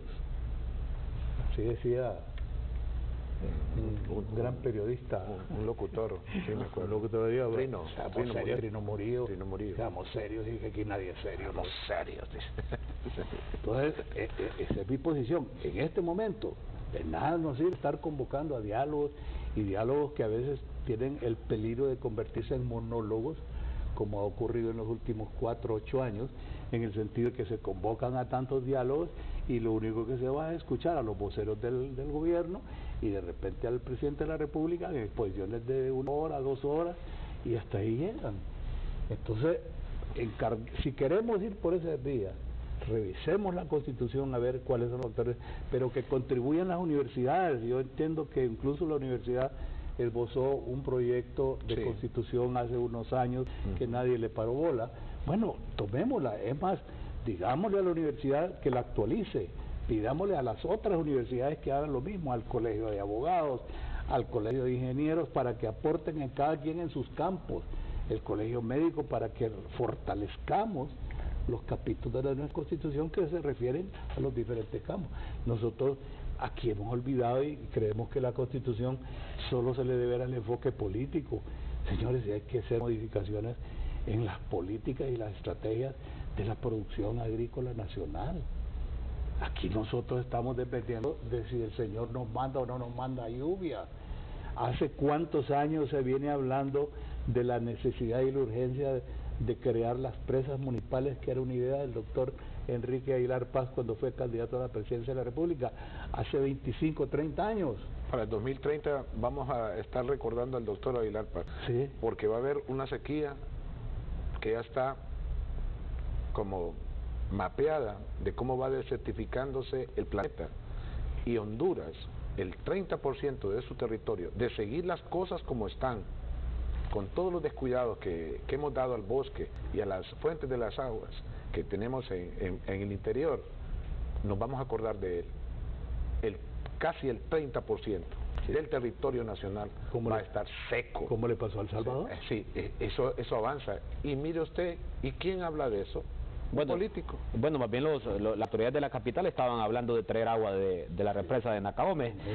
Miguel Calix, se tienen que hacer reformas, básicamente más aún a nivel electoral, porque fuimos a un proceso de reelección solo mediante una resolución de la Sala de lo Constitucional, pero una reelección que no estaba establecida en la Constitución de la República, ni en la ley electoral. Se tienen que hacer reformas más aún cuando hay un sector de la oposición que dice, bueno, entrémosle a una segunda vuelta electoral. Yo ayer le contaba a un colega de ustedes, periodista, que estamos muy preocupados en las reformas que se tienen que hacer, en los cambios que se tienen que hacer, y todavía nuestros dirigentes, todavía no les voy a llamar liderazgos, políticos y sociales, ni siquiera se han puesto de acuerdo alrededor de qué mesa se van a sentar, cuánto tiempo lo van a hacer, sobre cuáles son los posibles temas de esa conversación, más ni siquiera han nombrado sus representantes, y si se están reuniendo y están platicando, pues el pueblo hondureño no se ha dado cuenta, y eso nos demuestra dos cosas. Primero, que no saben de qué va un diálogo. O sea, hay cosas básicas, hay asuntos logísticos y que no son de forma, de hecho son buena parte, son casi el 50% del trabajo que tienen que discutirse primero, y segundo, que no leen bien al país. Cuando Omar estaba comentando ese 1 millón de hondureños nuevos que nacieron, nuevos hondureños y hondureñas, también se nos olvida que en cada proceso electoral se suman entre 600 y 700 mil nuevos ciudadanos que tienen opinión desde antes, porque los niños y niñas también tienen derecho a opinar. Sí. Y muchos de esos jóvenes y muchas de esas jóvenes, tengo la sensación que sus expectativas, sus opiniones y sus puntos de vista no están ni van a estar representados en esas mesas de diálogo. ¿Por qué digo esto? Porque cuando hablamos de 2030, hablamos de 2021, hablamos de 2040, que hace algunos años eran las fechas de las películas de ciencia ficción, están a la vuelta de la esquina, Entonces, estamos hablando de reformas electorales, estamos hablando de constituyente. Es inevitable hablar del tema porque lo han sacado a relucir varios actores.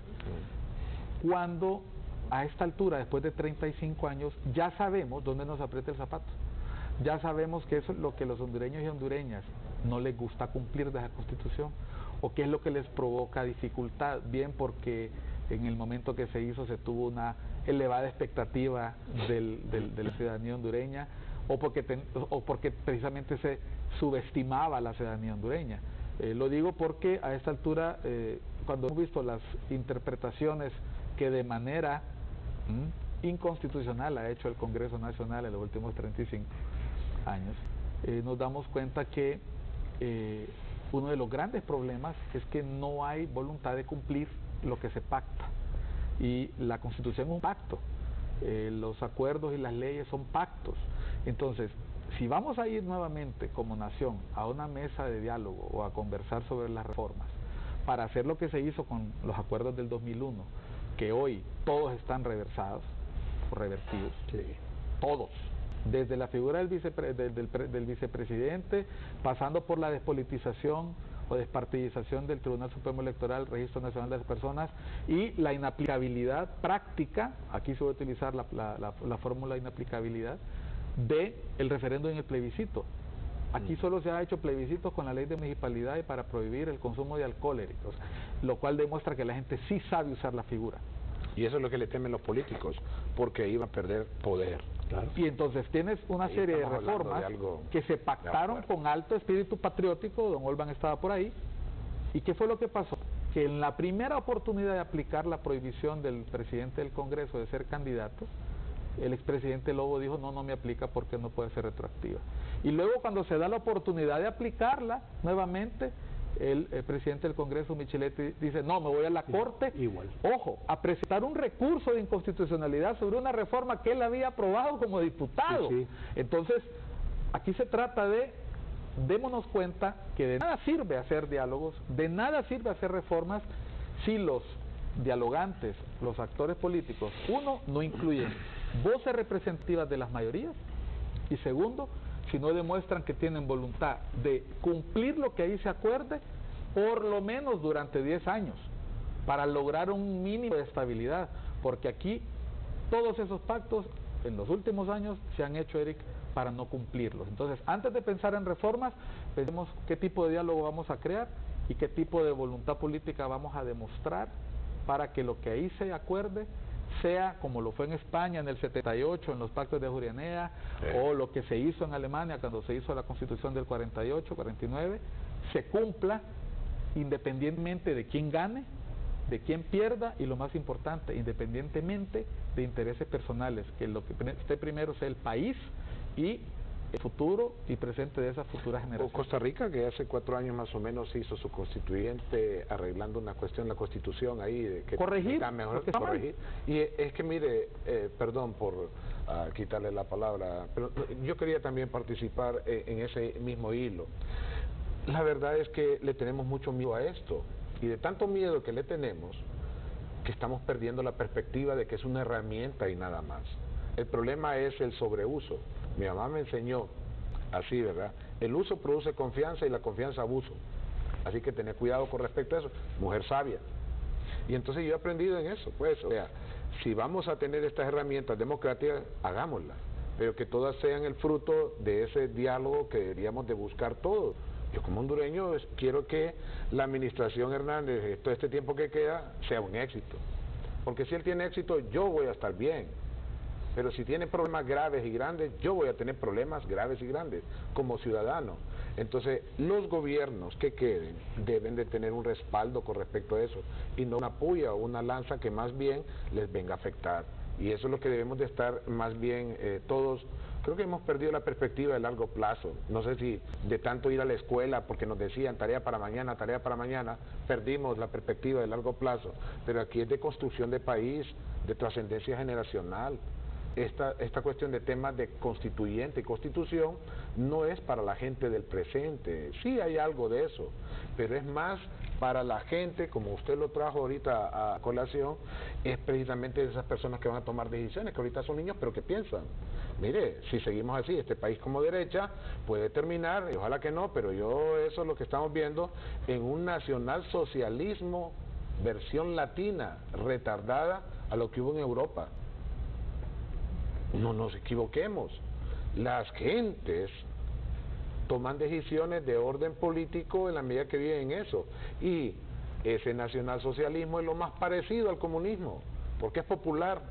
El nazismo dice y ordena, el Estado ordena y el mercado obedece. El Estado decide qué es lo que usted va a estudiar, dónde se va a establecer los focos de desarrollo. No estoy hablando de comunismo, estoy hablando de nazismo, que no estamos muy sabidos acerca de eso. Lo más parecido al comunismo, que ya no existe, pero que ahora queda en la versión del siglo XXI, el socialismo, yo no me lo creo, yo no creo en socialistas, izquierda perfumada, yo no creo en eso.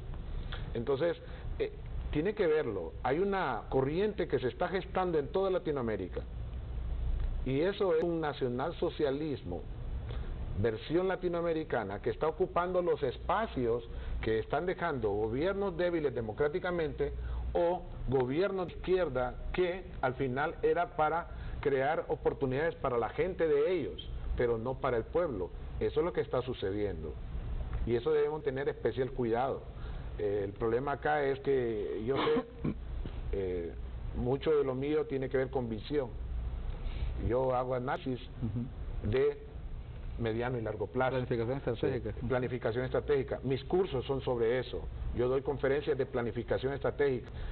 Hago análisis de tendencias económicas, sociales, políticas y ambientales. Y yo le digo, dentro de 20 años, dentro de 10 años vamos a estar acá. Y yo quiero decirle que hasta el momento a mí me preocupa y hago el llamado para el país. A mí en medios de televisión, meses antes de que las elecciones norteamericanas se dieran, yo le dije, va a ganar Trump. Y me preguntaron tiempo atrás, ¿cómo está el Brexit? En el Brexit va a haber un problema en Inglaterra. Me dijeron también con lo de España, antes le dije, va a haber un problema con lo de Cataluña. Y Cataluña se va a buscar independencia y ahí va a cortar la cabeza de Rajoy. Falta ver eso, pero por ahí va. Está lo de Colombia, que Colombia decía, todo el mundo decía, sí, va a haber un sí, no va a triunfar, va a haber un no. Yo lo que estoy viendo en todo esto es que necesitamos gente que no pierda de vista el futuro y que esté en el presente, de acuerdo, pero es el concurso de nosotros los hondureños. Porque si mi visión es la visión de un pequeño grupo minúsculo que no va a estar vivo en los próximos 40 años, ¿para qué quiero yo de eso? Necesitamos pensar en la siguiente gente. Vamos a hacer una breve pausa comercial. Cuando regresemos, le dejo la consulta ya a don Olvan. ¿Debe de regularse, debe reglamentarse la reelección presidencial o qué debe pasar con esa figura, tomando en cuenta de que fuimos a un proceso con reelección presidencial? Una pausa, ya regresamos.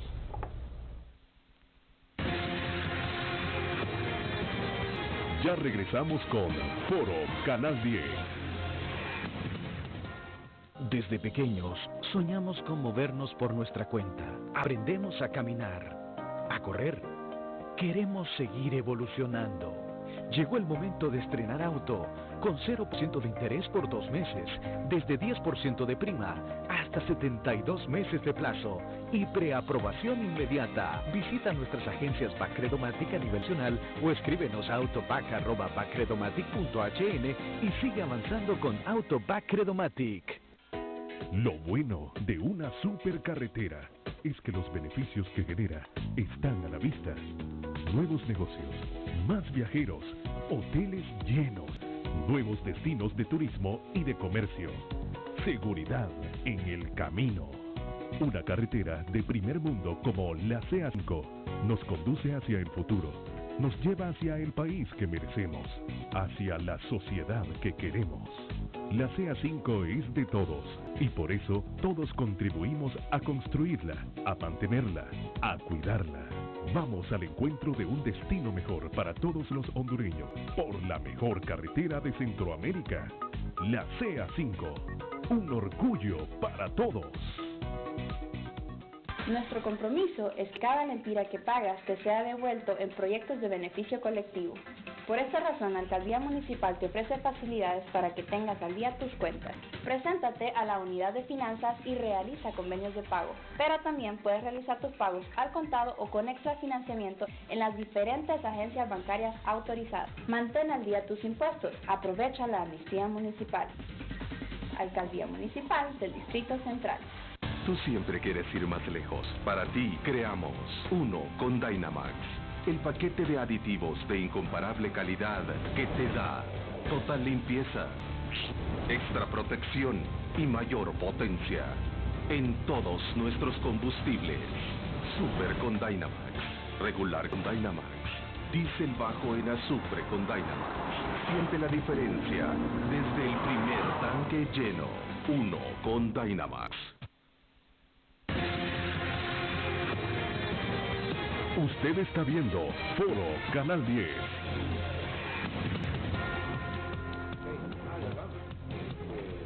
Biden.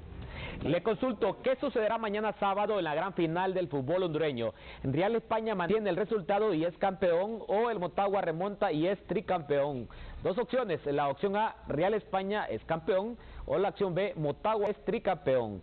Yo le consulto, usted puede participar enviando un mensajito al 1015 o marcando el asterisco 1015. La tendencia marca de la siguiente manera cuando le consultamos hoy en Canal 10, ¿qué pasará mañana? Bueno, el 100% de los participantes le van a la opción A, Real España es campeón. Nos imaginamos que los Olimpias casi en su totalidad le van a la máquina del Real España el día de mañana sábado cuando juega el partido de vuelta de la gran final. Don Olvan le consultaba, ¿qué debe de pasar? Yo soy Tegucigalpa y yo quiero que mi campeón sea de Tegucigalpa. El Motagua. Claro. ¿Y es azul? Y soy Olimpia. Hasta el... Y es Olimpia, bueno, no. Es interesante. Yo digo que gane el mejor. Lo que gane. felicito. Sí.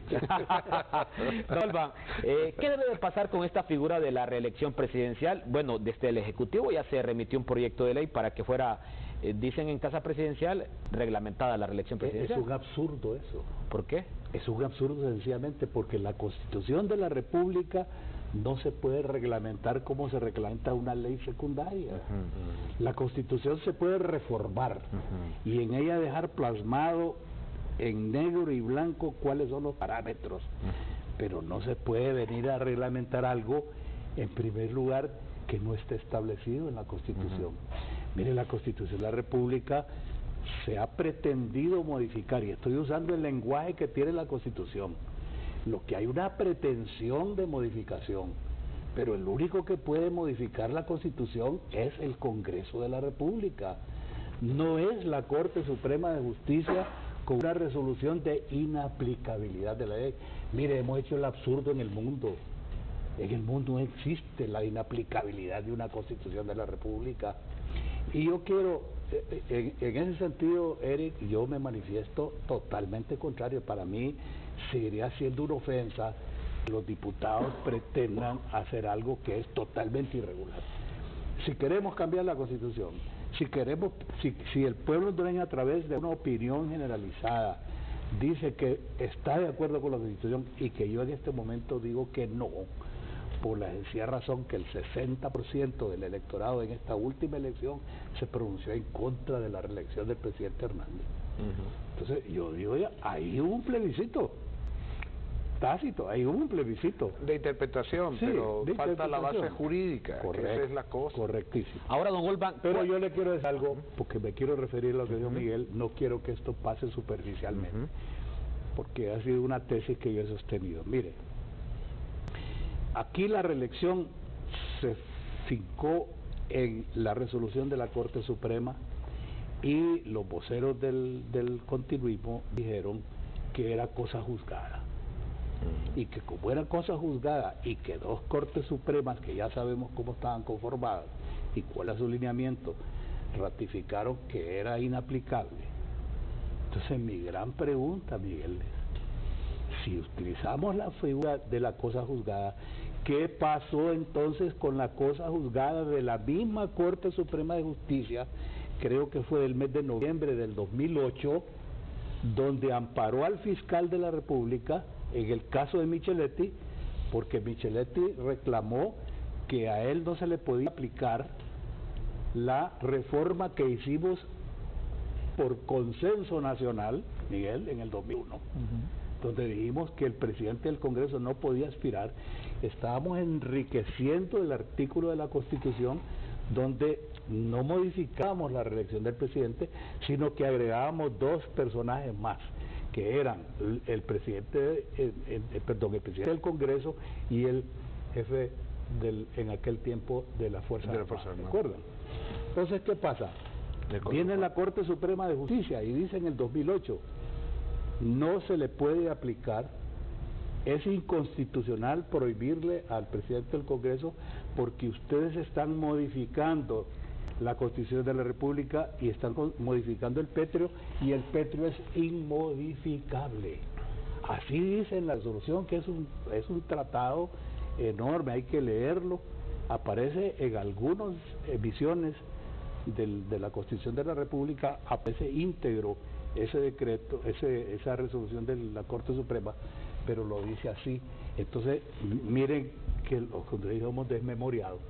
¿Cómo es posible que una resolución de la Corte, que se supone que es a larguísimo plazo y no puede ser modificada más que por si se modifica el marco jurídico elemental como es la Constitución, cómo es que entonces esta Corte, sin ninguna referencia a lo que había hecho la anterior, emite una resolución contrariando la primera?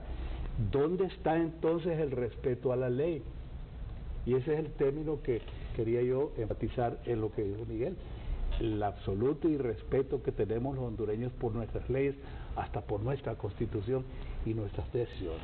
Ahora, Omar García, ya cuando se consumó este tema de la reelección presidencial en una elección, ¿qué debe de pasar tomando en cuenta de que, a mi criterio, es el tema de la reelección, es el tema de esa figura El tema que sigue haciendo ruido y por el cual algunos políticos siempre se han inclinado en establecer una Asamblea Nacional Constituyente cuando la propia Constitución no establece la figura de la reelección presidencial. Mire, yo creo que esto ha trascendido más allá del poder legislativo, para mí, ¿verdad? Para mí. Entonces, cuando uno habla de una constituyente, siempre lo he dicho años atrás, cualquier cosa puede pasar. Porque estando en pleno la constituyente, la Asamblea Nacional Constituyente, se convierte en la máxima autoridad, vamos a decirle así, democrática, de ese momento. Eso inhabilita la actividad de todos los demás poderes que nosotros conocemos. Y entonces usted puede ir por un tema, como el caso que sucedió en Ecuador, por ejemplo. Venezuela. ¿Verdad? Venezuela. Entonces iban por un tema, pero en ese momento de que estaban convocados, alguien dijo, yo mociono, dado que tengo la investidura como representante de una constituyente, esto. Y vienen dos, porque es norma parlamentaria, o tres, yo lo secundo. Alguien está en contra, empieza y dice, quitemos todo esto. Mire, solo para que tengamos una idea, en Ecuador llegó un diputado cuyo oferta política era, señores, yo si llego a ser diputado, voy a deshacer el Congreso Nacional. Y votaron por él y lo hizo. Sí. Porque esa fue la investidura. Entonces, el problema acá con la constituyente es que si no tenemos claridad de los puntos, cualquier cosa puede suceder. Y entonces provocaría un desbalance. ¿Usted cree que las Fuerzas Armadas estarían muy sumisas con respecto? No, el artículo 132 de la Constitución les da una fuerza tremenda, pero va a ser tocado. ¿Usted cree que las otras organizaciones o instituciones que tenemos en nuestro estamento gubernamental no van a sufrir un cambio? Si hay un cambio en la Constitución, por supuesto que lo van a tener. Pueden perder hasta aquellas decisiones sobre presupuestos, en fin, pueden haber varias cosas. ¿Qué sabemos? Si dice, mire, vamos a dejarlo así mejor, no hay más, y los periodos presidenciales van a ser de 6 años, pero no más, por decir así, pero tal vez no era ese propósito para el cual, pero si se acuerda, se vota y por mayoría, eso queda. Entonces, esas son las cosas. Necesitamos, como bien lo está recordando acá mis 12 colegas panelistas, educación democrática con respecto a eso. En otros países esto no daría problema, en el nuestro sí. Porque aquí hay un valor en Honduras, lamentablemente, ¿verdad? No, miren, es malo robar, pero yo quiero robar un poquito porque a mí me toca. ¿Verdad? Lo tenemos en la enseñanza de las piñatas, en los cuchumbos, el cuchumbo robado y todas esas cosas. Hay toda una cultura de arrebatar. Y eso no es bueno. Para mí, entonces, lo que necesitamos es tener una claridad sobre eso. Y muy bien dicho, ¿verdad? Yo estoy de acuerdo con ustedes. Necesitamos los mejores hombres o mujeres de nuestro país para que las autoridades, de ahorita, porque sigue siendo presidente el señor Hernández, él es el responsable, porque él es el presidente, de poder convocar hacia este llamado, si realmente, ya que una figura social como es la Iglesia nos está diciendo una constituyente, otros dicen una constituyente. Yo no le tengo temor a eso, a lo que le tengo temor es a la forma de comportamiento de los constituyentes, sí. Porque entonces hemos visto comportamientos que nos han desilusionado. Ese es un dato bastante relevante. Miguel Calix, ¿estamos a las puertas de una Asamblea Nacional Constituyente o estamos distantes? Vuelvo a lo que decía la vez pasada, o sea, estamos ya hablando de constituyentes, de reformas, todavía no nos hemos puesto de acuerdo en qué tipo de conversaciones debe haber, quiénes deben estar. Yo creo que hay algunos aspectos que hay que darnos cuenta. Por ejemplo, constituyente, si llegara a tocarse ese tema, hay que revisar la historia constitucional hondureña. Nuestras constituyentes han sido, en el caso del 57, por ejemplo, esa constituyente se adjudicó una potestad que no le correspondía, que era elegir presidente, por ejemplo, y se eligió presidente al doctor Ramón Vidal Morales. Se puede decir todo lo que se quiera de que había ganado las anteriores, pero veamos que en la historia constitucional hondureña nosotros tenemos hasta constituyentes que han elegido presidentes, el caso de Policarpo Paz García, ¿verdad? O Osvaldo López en el 65. Entonces, ya hay antecedentes que harían tentador a una Asamblea Nacional Constituyente nombrar al presidente constitucional, porque ese ha sido el modelo que hemos tenido. No hemos tenido hasta ahora un modelo de constituyente concurrente, es decir, a la par del Congreso, que lo han hecho otros países. De apoyo y es más, el Congreso no desaparece, sino que la constituyente hace tranquilamente su trabajo, no le quita potestades a nadie y sencillamente en el siguiente ejercicio constitucional que establezca la constituyente, pues dirá cuándo. Aunque eso es lo que está ahorita en Venezuela también, ¿verdad? Y está provocando que produce choques. Y fíjese Mike, que hace muchos años, que en el tiempo del presidente Reina, se creó el Consejo Nacional de Convergencia, que después el presidente Flores lo convirtió en el Foro Nacional de Convergencia. ¿Para qué fue creado y diseñado para que nosotros, en un marco no tan rígido parlamentario como es el Congreso, las fuerzas del país enteras, las iglesias, los gremios, los sindicatos, las ONG, las ONG, ¿por qué no se deben de satanizar todas las ONG? Tuviéramos un foro para discutir los temas torales del país. Eso debería ser lo primero que debería fortalecerse aquí. Discutamos nuestros problemas en un foro donde no despierte suspicacias. Y fíjate, Alemania, país desarrollado democráticamente, hay una figura que yo la estoy ahorita investigando, se llaman los 4 sabios, que sirven de apoyo para el gobierno que está en ese momento. Son personas con un conocimiento enorme y que están ayudando. Ellos no hacen a un lado a los cancilleres anteriores y presidentes, pero esos 4 sabios están en esa misma, como el FONAC. O sea, tenemos esas figuras. El problema es, yo le pregunto, ¿dónde está la oficina del FONAC ahorita? Sí, ahí está. ¿Dónde está? ¿Quiénes son los miembros?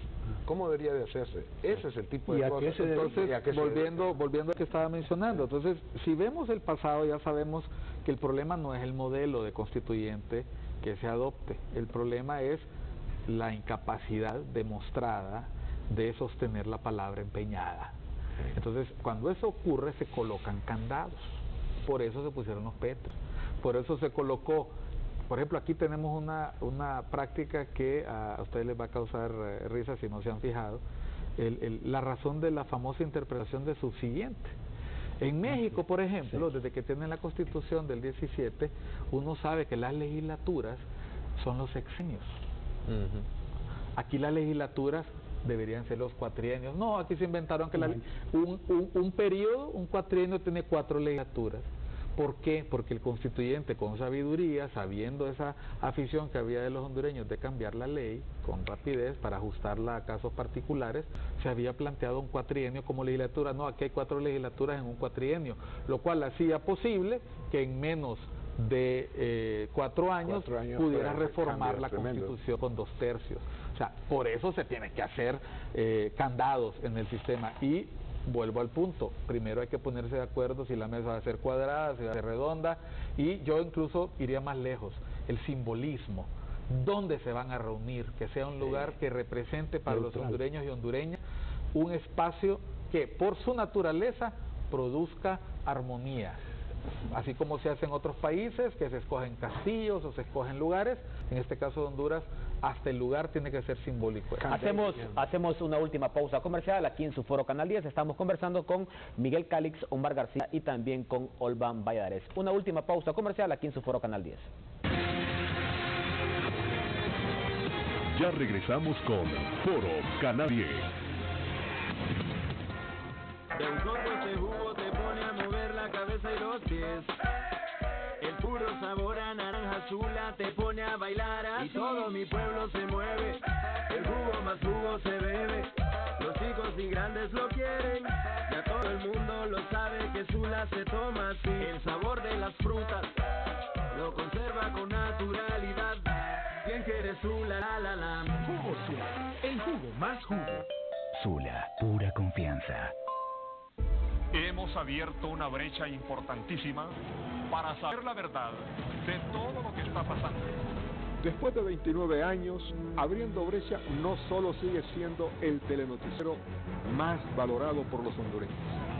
Ahora también somos el primer noticiero con la plataforma digital más completa y con el contenido más atractivo para llegar a las nuevas audiencias en su dispositivo favorito. Búsquenos, síganos, comparta nuestros contenidos en nuestra plataforma digital abriendobrecha.tv. Abriendo Brecha, a la vanguardia informativa como siempre.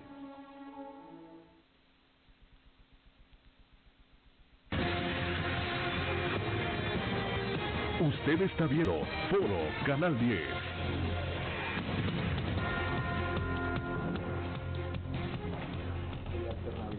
Ya estamos en la recta final de su Foro Canal 10 y le vuelvo a consultar qué sucederá mañana sábado en la gran final del fútbol hondureño. Real España mantiene el resultado y es campeón, o Motagua remonta y es tricampeón. Dos opciones.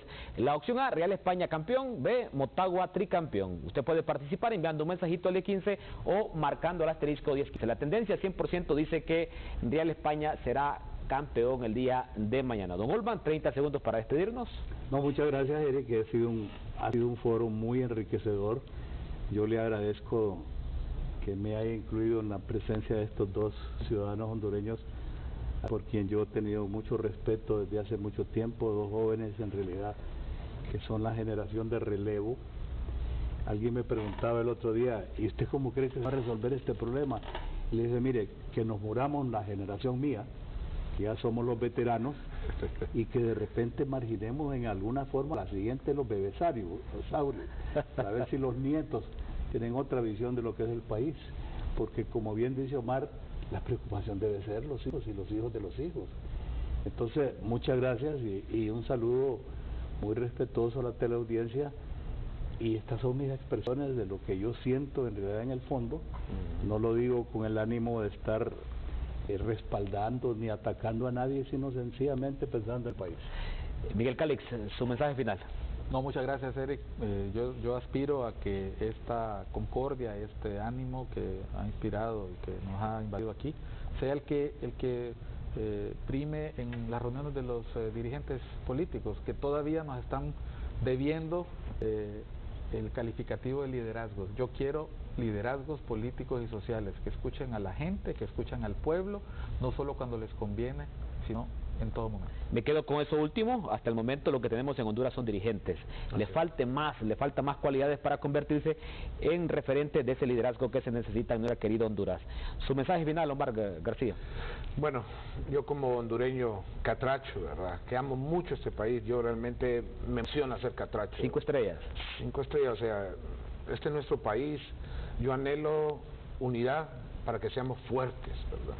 Y como hombre cristiano evangélico, oro a Dios y le pido sabiduría en todo aquello que yo emprenda y haga, y invito a la gente pues que podamos ver así, nuestra Honduras es una nación con retos y oportunidades del siglo XXI, cuya gente ha nacido en el siglo XX, pero no podemos seguir teniendo líderes que piensan que están en el siglo XVIII o XIX. Aquí tienen que montarse a lo que es este desarrollo que tenemos derecho nosotros, y como dice acá don Olban, nuestros hijos y los hijos de nuestros hijos. Yo estoy muy agradecido de que me haya invitado y estar con este directo grupo de compañeros de acá nos vemos el otro año. Bueno, tanto Miguel como Omar es la primera vez que me han acompañado. Espero que no sea ni la primera ni la última. Hoy sí se pudo. Y don Olba, siempre tenerlo como invitado. De mi parte, también desearles unas felices fiestas de fin de año a los tres, y también a usted, amigo televidente, gracias por habernos acompañado. Un saludo a la distancia hasta mis queridos coterráneos de Texigua, El Paraíso, y también a mis amigos en Danlí. Ahí estaremos las fiestas de fin de año junto a mi familia política, la familia de mi esposa, que también es mi familia. Nos vamos, pero regresamos pronto con una breve actualidad informativa de Noticias Canal 10. Hasta pronto.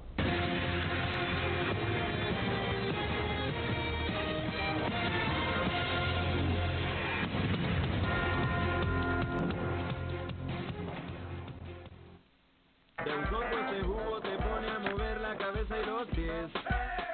El puro sabor a naranja dula te pone a bailar así. Y todo mi pueblo se mueve, el jugo más jugo se bebe. Los chicos y grandes lo quieren, ya todo el mundo lo sabe que Sula se toma así. El sabor de las frutas lo conserva con naturalidad. ¿Quién quiere Sula, la. Jugo Sula, el jugo más jugo. Sula, pura confianza. Fernando tiene 7 años y cursa el primer grado.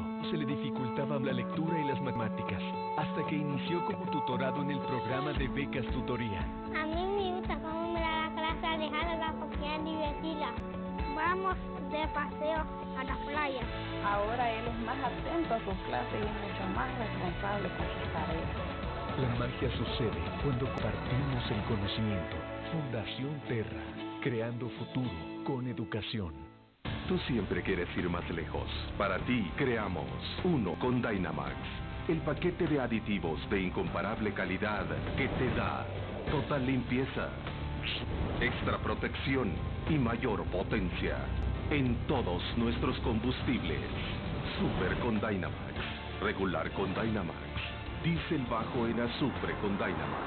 Siente la diferencia desde el primer tanque lleno. Uno con Dynamax. Canal 10 es el único medio que produce y transmite un programa de salud diario de 1 hora, con medicina preventiva e información aplicada a la vida cotidiana. Avances en Salud, con la doctora Ileana Aguilera. Durante 8 años, al frente del programa, se ha convertido en una profesional de la medicina con credibilidad.